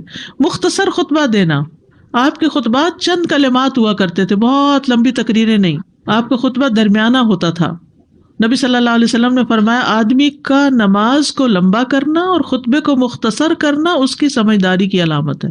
بس نماز لمبی کرو اور خطبہ مختصر کرو, کیونکہ بعض بیان جادو جیسا اثر رکھتے ہیں, یعنی تھوڑا بھی بات کرو گے تو دل میں چلی جائے گی. نماز پہ زیادہ توجہ. نبی صلی اللہ علیہ وسلم کا خطبے میں سورۃ قاف پڑھنا. حارثہ بن نعمان کی بیٹی سے روایت ہے, کہتی ہے کہ میں نے سورۃ قاف رسول اللہ صلی اللہ علیہ وسلم سے سن کر حفظ کر لی. آپ ہر جمعے کو خطبے میں پڑھا کرتے تھے. سامعین کا امام کی طرف رخ کرنا، یعنی جمعے کے دن یہ نہیں کہ آپ کرسی لگا کے کسی اور طرف منہ کر کے بیٹھ جائیں اور جب جماعت ہو تو پھر صف میں کھڑے، نہیں، آپ صف میں بیٹھے ہو، کس طرف منہ ہو؟ قبلہ رخ ہو، امام سامنے ہی ہوگا نا قبلے کی طرف. ایک صحابی کہتے کہ جب آپ ممبر پہ چڑھتے تو ہم اپنے چہروں کے ساتھ آپ کی طرف متوجہ ہوتے، ادھر ادھر نہیں دیکھتے تھے خطبے کے دوران. امام کے قریب بیٹھنا، اللہ کے نبی صلی اللہ علیہ وسلم نے فرمایا ذکر میں حاضر ہوا کرو، یعنی خطبہ میں، اور امام کے قریب بیٹھا کرو، بے شک آدمی دور ہوتا رہتا ہے حتیٰ کہ وہ جنت میں بھی پیچھے ہی ہوگا اگرچہ وہ اس میں داخل بھی ہو جائے. تاخیر کی اتنی مذمت ہے. خاموشی سے خطبہ سننا، یعنی بات نہیں کرنی چاہیے، کوئی اہم بات بھی نہیں پوچھنی چاہیے. ابن مسعود سے روایت ہے کہ انہوں نے ابی ابن کعب سے قرآن کی کسی آیت کے بارے میں سوال کیا جبکہ اللہ کے نبی خطبہ دے رہے تھے، تو انہوں نے اعراض کیا اور کوئی جواب نہ دیا. پھر جب آپ نے نماز پڑھائی تو ابی کہنے لگے تمہارا جمعہ ہی نہیں ہوا. تو ابن مسعود نے رسول اللہ صلی اللہ علیہ وسلم سے پوچھا تو آپ نے فرمایا ابی نے سچ کہا، کوئی بات کرنے کی اجازت نہیں، یہ کہنے کی بھی کہ چپ ہو جاؤ یہ بھی اجازت نہیں. عبداللہ بن مسعود کہتے کہ جب امام جمعہ کے لیے آ گیا پھر تمہارا اپنے ساتھی سے یہ کہنا کہ خاموش رہو لغویت کے لیے کافی ہے، یہ بھی لغو بات ہے. کوئی لغو حرکت نہ کرنا، کنکریوں سے نہ کھیلنا، فون سے نہیں کھیلنا، میسیجز چیک نہیں کرنا، انگلیوں میں انگلیاں ڈال کے پٹاخے نہیں بجانا، گوٹ مار کے نہیں بیٹھنا. گوٹ مار کے کیسے بیٹھتے ہیں؟ گھٹنے اوپر کر کے اور یوں ایسے گھٹنوں کے گرد ہاتھ ڈال کے. کئی دفعہ ایسے نظر آتا ہے کہ خطبے میں لوگ اس طرح بیٹھے ہوتے ہیں کیونکہ پتہ نہیں ہے، یعنی آپ چوکڑی مار سکتے ہیں. آپ سب سے افضل پوزیشن تو یہ ہے کہ جیسے نماز کے اتحیات میں ہم بیٹھتے ہیں، لیکن کچھ لوگ اس طرح بیٹھ نہیں سکتے، چلو کرسی پہ بیٹھ جائیں. اگر کرسی نہیں ہے نیچے بیٹھے ہیں تو چوکڑی مار کے بیٹھ جائیں، مگر ٹانگیں اس طرح پیٹ کے ساتھ لگا کے گھٹنوں پہ ہاتھ کو بل دے کے اس طرح نہیں بیٹھے. اگر مجبوری ہے تو وہ اور بات ہے، لیکن یہ کہ بلا وجہ نہیں کرنا چاہیے کیونکہ ادب کے خلاف ہے. اونگ آنے پر جگہ بدلنا، نبی صلی اللہ علیہ وسلم نے فرمایا اگر جمعہ کے دن کسی کو مسجد میں اونگ آنے لگے تو اپنی اس جگہ کو دوسری جگہ سے بدل لے.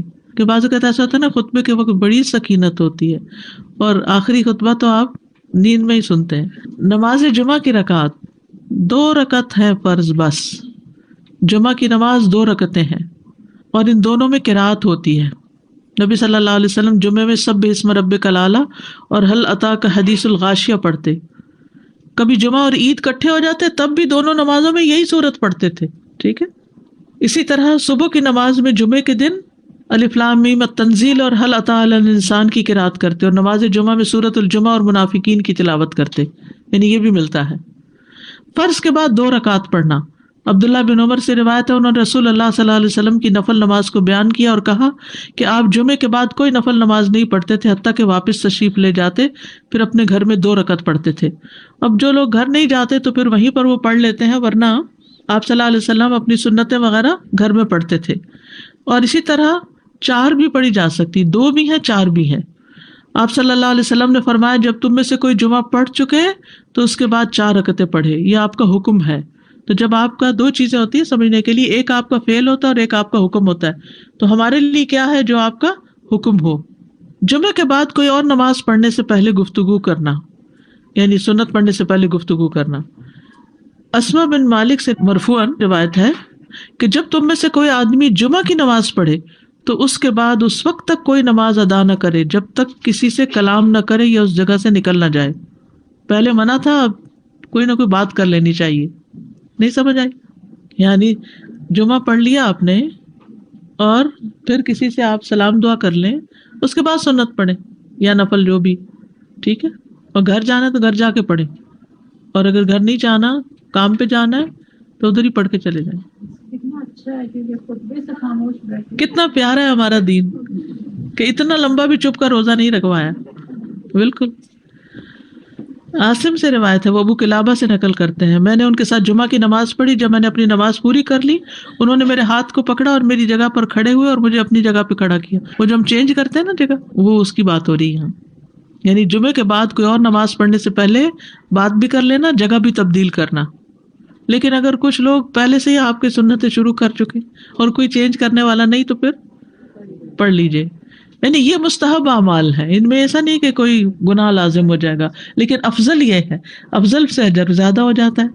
جمعہ کے دیگر احکام، ایک رکعت پانے پر بھی جمعہ ادا ہو جاتا ہے. یعنی اگر کسی کو رش مل گیا، پارکنگ نہیں ملی اور ایک رکعت میں بھی پہنچ گیا تو جمعہ ہو گیا. امام سے دعا کا کہنا. انس کہتے ہیں کہ ایک سال نبی صلی اللہ علیہ وسلم کے عہد میں لوگ قحط میں مبتلا ہوئے. جمعہ کے دن میں نبی صلی اللہ علیہ وسلم کے خطبہ پڑھنے کے دوران میں ایک اعرابی کھڑا ہو گیا. کہا یا رسول اللہ، مال تباہ ہو گئے، بچے بھوکے مرنے لگے، اس لیے آپ اللہ سے ہمارے حق میں دعا کیجیے. آپ نے اپنے دونوں ہاتھ اٹھائے. اس وقت آسمان پر بادل کا ایک ٹکڑا بھی نہیں تھا. قسم ہے اس ذات کی جس کے ہاتھ میں میری جان، آپ نے ہاتھ اٹھائے بھی نہیں تھے کہ پہاڑوں کی طرح بادل کے بڑے بڑے ٹکڑے امڑ آئے. یہ معجزہ ہے آپ کا، آپ کی دعا قبول ہو گئی. پھر آپ ممبر سے ابھی اترے نہیں تھے کہ میں نے آپ کی داڑھی پر بارش کے قطروں کو ٹپکتے ہوئے دیکھا. اس دن خوب بارش ہوئی. پھر دوسرے دن، تیسرے، چوتھے، حتیٰ کہ دوسرے جمعے تک سلسلہ جاری رہا. دوسرے جمعے وہی عرابی یا کوئی اور کھڑا ہو گیا اور کہا یا رسول اللہ، چھتیں گر گئی، مال ڈوب گیا، اس لیے آپ ہمارے لیے اللہ سے دعا کیجیے. چنانچہ آپ نے اپنے دونوں ہاتھ اٹھائے اور فرمایا اے میرے اللہ، ہمارے ارد گرد برسا، ہم پر نہ برسا. اور بدلی کے جس طرف اشارہ کرتے وہ بدلی ہٹتی جاتی اور مدینہ ایک حوض کی طرح ہو گیا. وادی کنات 1 مہینے تک بہتا رہا.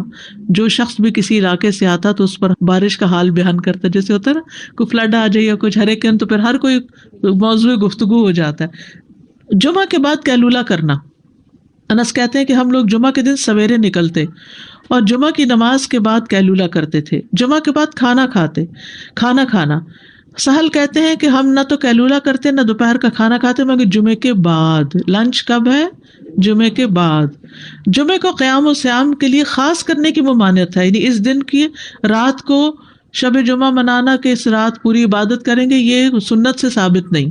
ٹھیک ہے. اور دن کو روزے کے لیے خاص کرنا یہ بھی سنت سے ثابت نہیں، الا یہ کہ کوئی معمول کا روزہ رکھتا ہے، یعنی ایام 20 کا روزہ ہے تو وہ اور بات ہے. ابو ہریرہ سے روایت ہے کہ میں نے رسول اللہ صلی اللہ علیہ وسلم کو فرماتے ہوئے سنا، تم میں سے کوئی شخص جمعہ کے دن روزہ نہ رکھے مگر یہ کہ اس کے ایک دن پہلے یا اس کے بعد کا دن ملا کر روزہ رکھے. جمعہ کے دن خرید و فروخت کی ممانعت ہے.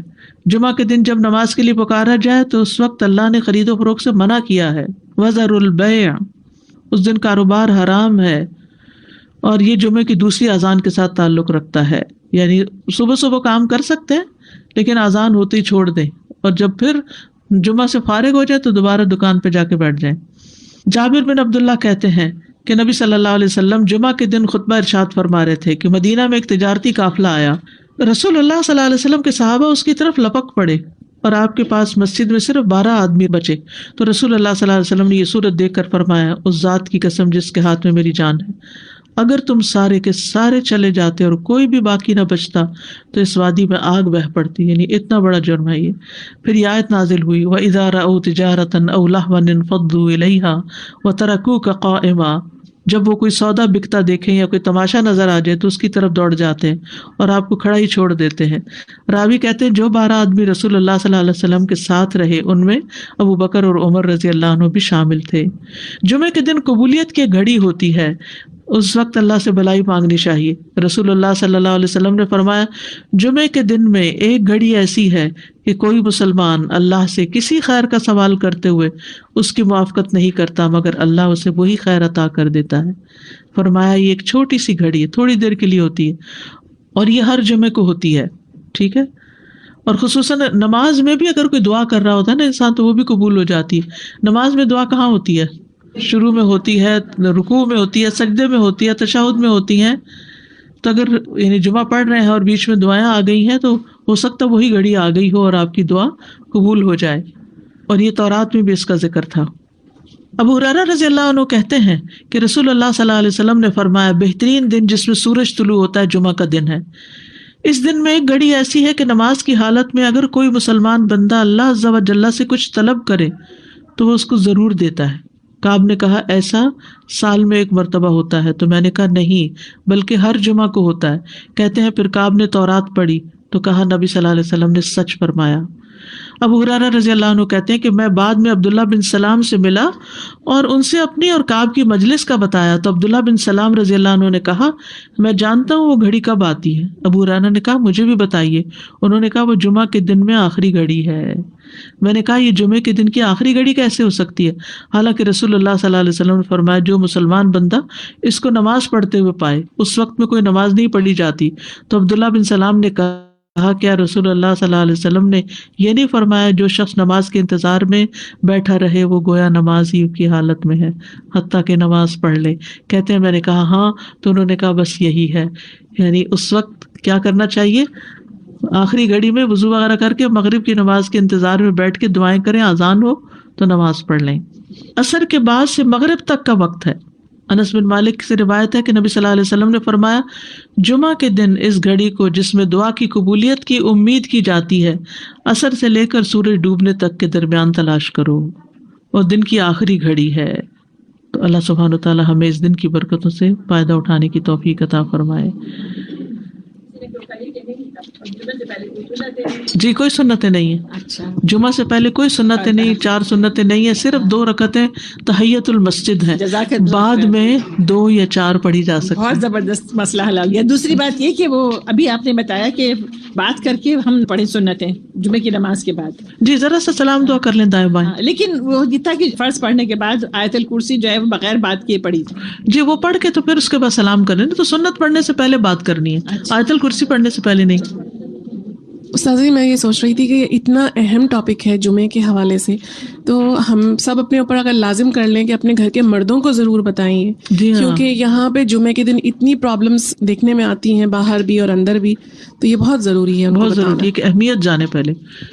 جی السلام علیکم استاذہ, آپ نے بتایا کہ اگر آخری رکعت بھی مل جائے جمعہ ہو جاتا ہے, so it's not like the خطبہ از لازم.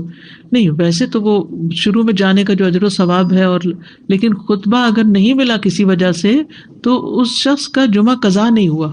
اوکے, کیونکہ وہاں مسجد میں لوگ یہ کہتے ہیں آپ خطبہ میں لیٹ آئے ہو, اب آپ کو دوسرا خطبہ پکڑنا ہوگا. نہیں because then you can find the جمعہ. اور سیکنڈ ایک بات آپ نے کہی کہ 2 رکعتیں ہیں جمعہ کی فرض جو مسجد میں ہے, بٹ اگر عورت گھر پر ہے تو پھر 4 ہی ہوئے گی ظہر کی. اوکے, ظہر کی 4 پڑے گی.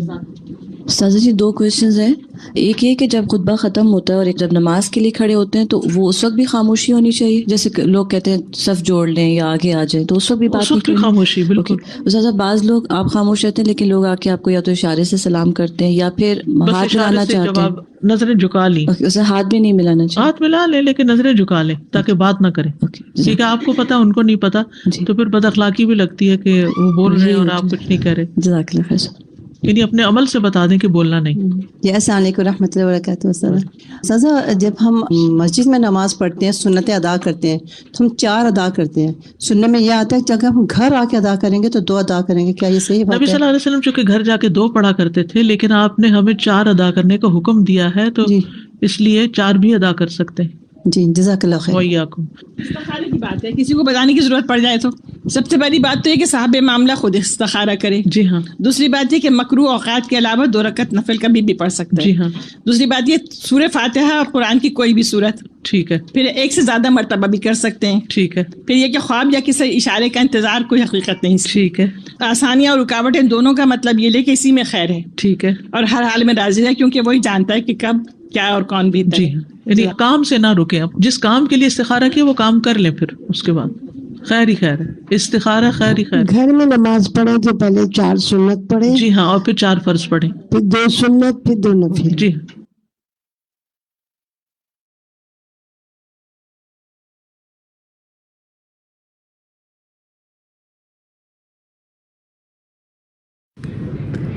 السلام علیکم ورحمۃ اللہ وبرکاتہ.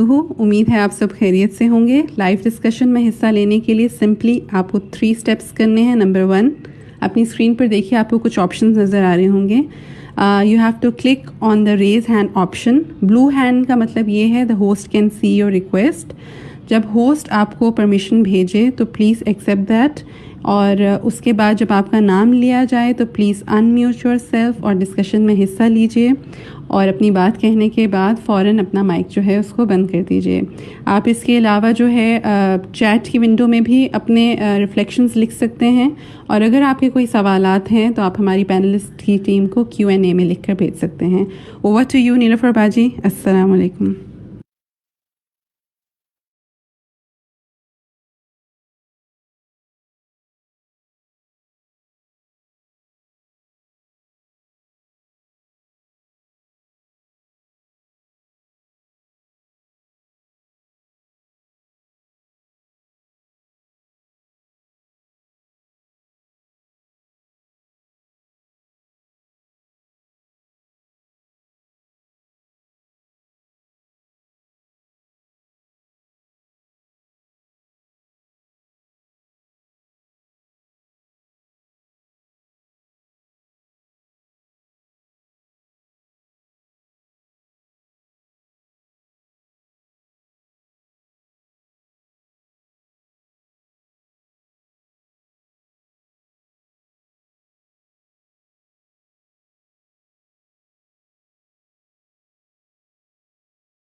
السلام علیکم ورحمۃ اللہ وبرکاتہ. بس چند منٹ کا اور انتظار اور پھر انشاءاللہ ہم شروع کر رہے ہیں ڈسکشن.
ہم شروع کرتے ہیں انشاءاللہ. نیلوفر باجی ہمیں جوائن کر لیں گی.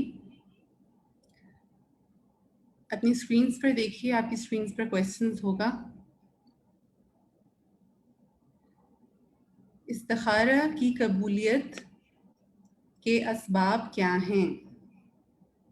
جی, ہمارے ساتھ نورین کامران ہیں, روشن آرا ہیں, شبنم عمران ہیں. آپ میں سے کون جواب دینا چاہے گا؟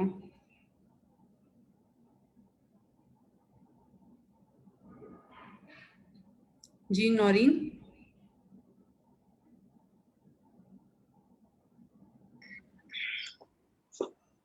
بڑا سا فٹ بنا کے دیا مجھے, میں تو فین ہو گیا.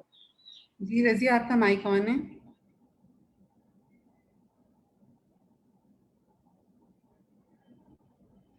ہمارے پاس چیٹ میں بھی جوابات آ رہے ہیں کہ جی اخلاص و یقین ہونا چاہیے, اور خشوع خضوع اور تضرع ہونا چاہیے, تکرار اور اصرار ہونا چاہیے. جی اپنی اسکرین پہ خشوع دیکھیں خضوع ہونا چاہیے. جی خشوع خضوع اور تضرع ہونا چاہیے, بار بار اصرار ہونا چاہیے دعا پر. بالکل. اس رضیہ بات کیا کا آپ یقین بھی ہونا, کا جواب اس دینا بات کا چاہیں گے؟ یقین بھی ہونا چاہیے کہ ہماری دعا قبول ہوگی. اور بالکل. ایک کویسچن پر, استخارے کا جواب کیسے پتہ چلے گا؟ استخارے کا جواب کیسے پتہ لگے گا کہ ہمارے اندر ایک پختہ یقین ہو جائے گا تو ہم لوگوں کو اس چیز کا آئیڈیا ہو جائے گا کہ ہم اللہ پاک نے ہماری دعا قبول کی ہے. ٹھیک ہے. کیا عائشہ آپ اس بارے میں کچھ کہنا چاہیں گی؟ السلام علیکم ورحمۃ اللہ وبرکاتہ. وعلیکم السلام ورحمۃ اللہ وبرکاتہ. ہاں، یہ استخارے کے جواب جو ہے ہمیں ایسے نہیں ملتا جیسے کہ لوگوں کا یہ ہے کہ خواب کے ذریعے ہمیں استخارے کا پتہ چلے گا کہ بھائی پازیٹیو خواب آ رہا ہے یا نیگیٹو خواب اگر آیا ہے تو نیگیٹو خواب آ رہا ہے تو اس کا مطلب کہ اللہ تعالیٰ کی طرف سے انکار ہے. تو ایسا نہیں پتہ چلنا چاہیے. بس ہم نے یہ کرنا ہے کہ دعا کرنا ہے, اللہ پاک سے نماز پڑھ لینا ہے استخارے کی, اور اس دل میں اس بات کا یقین رکھنا ہے کہ ہم نے جو کیا وہ اللہ ہمارے حق میں اگر ہوگا تو بہتر کرے گا. اللہ پہ یقین کر کے اس کو چھوڑ دینا چاہیے.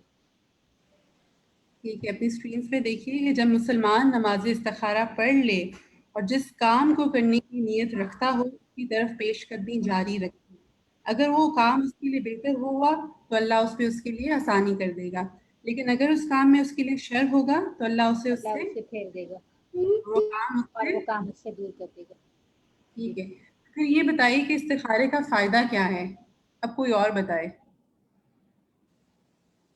جی ماریہ محمود, کیا فائدہ ہے استخارے کا؟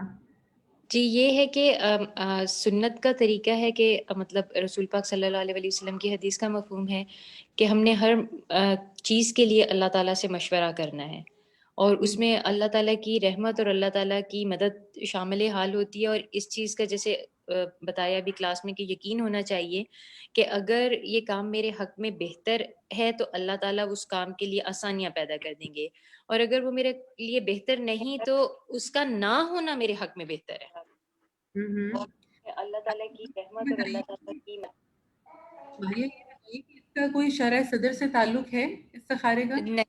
نہیں, نہ اس کا خواب سے کوئی تعلق ہے اور نہ ہی دل کا اس طرف کھل جانا جو ہے اس میں کوئی ہے.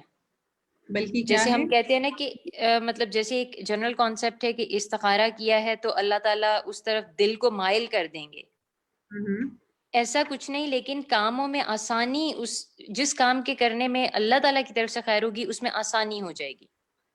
ٹھیک ہے, جزاک اللہ خیر کثیرا. اب ہمارے ساتھ جو ہے سبین اشفاق موجود ہیں. سبین, میں آپ سے سوال کر رہی ہوں, کیا کسی دوسرے کی طرف سے استخارہ کیا جا سکتا ہے؟ جی نہیں, کسی دوسرے کی طرف سے استخارہ نہیں کیا جا سکتا, کیونکہ اس کا تعلق آپ کے نفس کے ساتھ ہے. آپ کے نفس کے اندر جو بات ہوگی تو اللہ سبحانہ تعالیٰ آپ کے اندر ہی اس کو الہام کریں گے.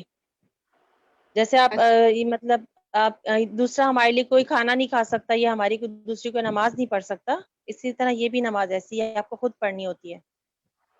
اچھا, تو پھر شادیہ وقار, میرا آپ سے یہ سوال ہے کہ بچوں کی شادی کے لیے کیا ماں باپ استخارہ کر سکتے ہیں؟ نہیں, بچے خود اپنے اگر ہیں بالغ, ظاہر ہے شادی کے قابل ہیں تو وہ خود ہی اپنا استخارہ خود ہی کریں تو زیادہ بہتر ہے. اس سے ہمیں کیا بات پتہ چل رہی ہے کہ کتنا اہم ہے کہ ہم استخارہ خود بھی کرنا سیکھیں, اور پھر یہ کہ اپنے بچوں کو بھی اس کی امپورٹنس بتائیں اور اس کا طریقہ سکھائیں. اچھا, زین ذیشان ہمارے ساتھ ہیں. زین ذیشان, میرا آپ سے یہ سوال ہے کہ کیا صلاۃ توبہ 2 رکعت پڑھی جائے گی یا 4 رکعت, کتنی پڑھی جائے گی؟ صلاۃ توبہ ویسے تو 4 پڑھنی چاہیے, لیکن اگر 2 بھی پڑھ لی جائے تو زیادہ بہتر ہے. مطلب ان دونوں کے بارے میں ہمیں رائے ملتی ہے؟ جی, دونوں کے بارے میں اگر ہم 2 بھی پڑھ لیں تو کافی ہوگی وہ. ٹھیک ہے, اسکرین پہ دیکھیے, آپ پڑھیں گی حدیث کے؟ جی جی, رسول اللہ صلی اللہ علیہ وسلم نے فرمایا, جو آدمی وضو کرے اور اچھا وضو کرے, پھر 2 یا 4 رکعتیں پڑھے اور ان میں اچھے انداز میں ذکر و اذکار اور خشوع و خضوع کرے, پھر بخشش طلب کرے تو اس کو بخش دیا جائے گا. یہ رسول پہ 2 سیر کی جیکٹس ہیں. جی, ہمارے ساتھ ہاشمی فاطمہ ہیں. آپ سے میرا سوال یہ ہے کہ توبہ کی کیا شرائط ہیں, کیا کنڈیشنز ہیں توبہ کی؟ ہمارے کو بند کرو.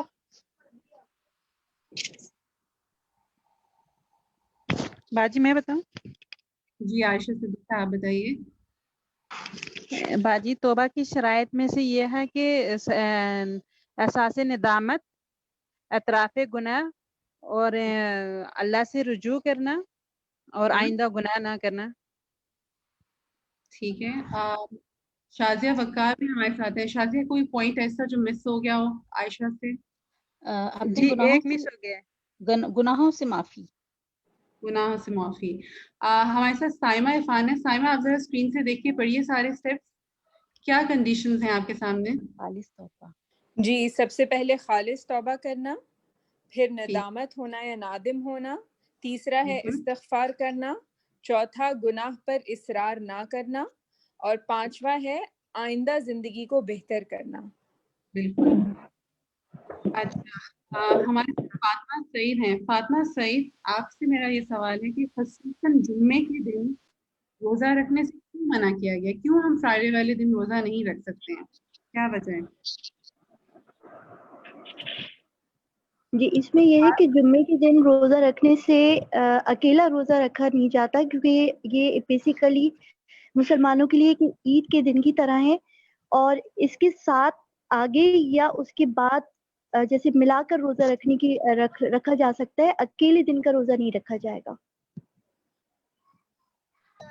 جی السلام علیکم، میں بولوں ہاشمی فاطمہ. بالکل آپ نے صحیح جواب دیا. ہمارے ساتھ ہیں طوبہ تاج ہیں. طوبہ تاج، اپنا مائک کھولیے. جی السلام علیکم. وعلیکم السلام. دیکھیں آپ کے سامنے کہ جمعے کے دن 5 جو اس کی فضیلت کا باعث ہیں. کون جی، سی ایک 5؟ تو یہ کہ حضرت آدم علیہ السلام کو جمعے کے دن پیدا کیا گیا. حضرت آدم علیہ السلام کو جمعے کے دن زمین پہ اتارا گیا، اور جمعے کے دن ہی جو ہے وہ قیامت آئے گی. اور یہ کہ چلیے اسکرین پہ دیکھتے ہیں ہم. اور اس دن میں ایک ایسی گھڑی ہے کہ بندہ اس میں جو بھی اللہ سے مانگے اللہ اسے دے گا، جب تک کہ حرام چیز کا سوال نہ کرے. اور اسی دن قیامت آئے گی. جمعے کے دن ہر مقرر فرشتہ، آسمان، زمین، ہوائیں، پہاڑ اور سمندر قیامت کے آنے سے ڈرتے رہتے ہیں. اب کچھ سوالات جو ہیں پڑھوں گی، اور ہمارے پاس ٹائم اب کم ہے، تو پلیز آئی وڈ ریکویسٹ کہ آپ اپنے مائکس جو ہیں وہ میوٹڈ رکھیں. اسکرینس پہ دیکھیے، جمعے کی نماز جماعت کے ساتھ ادا کرنا ہر مسلمان پر فرض ہے، سوائے 4 لوگوں کے. وہ کون 4 لوگ ہیں؟ غلام، عورت، نابالغ بچہ اور بیمار کے. ٹھیک ہے، مسافر کا بھی استاذہ نے ذکر کیا تھا. پھر کیا ہے کہ رسول اللہ صلی اللہ علیہ وسلم نے جمعے کے چھوڑنے کی کیا سزا بتائی کہ لوگ جمعہ چھوڑنے سے باز آ جائیں، ورنہ اللہ ان کے دلوں پر مہر لگا دے گا، پھر وہ غافلوں میں سے ہو جائیں گے. تو یہ بہت بڑی بات ہے، اور ہمیں جو ہے چاہیے کہ ہم اپنے گھر والوں میں، اپنے جو مرد حضرات ہیں ان کو ضرور یہ حدیث جو ہے اس کے بارے میں بتائیں. پھر ہے جمعے کے دن 5 کام کرنے والوں کے لیے خوشخبری ہے. تو آپ دیکھ رہی ہوں گی کہ یہاں پر آپ کے ایک سوال آ رہا ہے کہ اس حدیث سے آپ کو کیا سمجھ میں آتا ہے کہ بطور خاتون آپ کون سے کام کر سکتی ہیں؟ اس کا کوئی اگر جواب دینا چاہے تو پلیز ضرور بتائیں کہ جمعے کے دن 5 کام کرنے والوں کے لیے خوشخبری ہے، جس میں مریض کی تیمارداری ہے، جنازے میں شریک ہونا. جی منیبہ عدنان. السلام علیکم. وعلیکم السلام ورحمۃ اللہ. جی، اس کے اندر سب سے زیادہ جو ہمارے لیے بہتری کا جو ہمیں ایفرٹ کر سکتے ہیں ہم اس میں کہ ہم صدقہ کریں. استاد نے صدقے کی فضیلت بتائی. ہم جمعے کے دن بچے جاتے ہیں تو الحمدللہ ہمارا یہی ہوتا ہے کام کہ صدقے کے اوپر زیادہ فوکس ہوتا ہے کہ ہم جمعہ تو ادا نہیں کر سکتے، ہم گھر میں ہی کرتے ہیں پاکستان میں یہاں پہ زیادہ تر. تو کوشش یہ ہوتی ہے کہ ہم صدقہ کریں، جتنا ہو سکے اس کی فضیلت زیادہ ہو جاتی ہے. ٹھیک ہے، جزاک اللہ. پھر نیکسٹ دیکھتے ہیں کہ احادیث کی روح سے جمعے کے دن کون کون سے کام کرنے کے بارے میں پتہ چلتا ہے. تو اس میں پتہ چلتا ہے کہ کثرت سے درود پڑھنا چاہیے، غسل کرنا چاہیے، سورۃ الکہف پڑھنی چاہیے، صفائی کا خیال رکھنا چاہیے، مسواک کر لیں، اچھا لباس، خوشبو اور تیل لگا لیں. پھر یہ ہے کہ اگر کوئی شخص ایسے وقت میں مسجد میں داخل ہوا ہے جبکہ خطبہ شروع ہو چکا ہے تو اسے کیا تحیۃ المسجد ادا کرنے ہوں گے یا نہیں. تو اس بارے میں ہمیں کیا پتہ چلا تھا کہ نبی صلی اللہ علیہ وسلم نے کہا کہ کھڑے ہو اور 2 رکعتیں پڑھو. ٹھیک ہے. پھر یہ ہے کہ نماز جمعہ کی کتنی رکعات ہیں اور ان میں کن صورتوں کی قرات کی جاتی ہے. تو اس کا جواب بھی آپ کے سامنے ہے. پھر نیکسٹ یہ ہے کہ اگر خواتین مسجد کی بجائے گھر یعنی گھر میں نماز ادا کریں تو وہ کتنی رکعت نماز پڑھیں گی؟ وہ 2 نہیں پڑھیں گی، وہ کتنی پڑھیں گی؟ وہ 4 پڑھیں گی۔ خواتین گھر میں 4 رکعت ظہر کی نماز ادا کریں گی، ٹھیک ہے؟ پھر یہ کہ اگر کوئی شخص ایسے وقت میں مسجد پہنچے کہ خطبہ نہ سن سکے تو کیا نماز جمعہ ادا ہو جائے گی یا خطبہ سننا لازم ہے؟ اس کا جواب اساتذہ نے کیا بتایا تھا کہ 1 رکعت پانے پر بھی جمعہ ادا ہو جاتا ہے۔ بارک اللہ، دعا کر لیتے ہیں، ہمارا ٹائم اوپر بلکہ 2 منٹس چلا گیا ہے۔ سبحانک اللہم و بحمدک، اشہد ان لا الہ الا انت، استغفرک و اتوب الیک۔ السلام علیکم و رحمۃ اللہ وبرکاتہ۔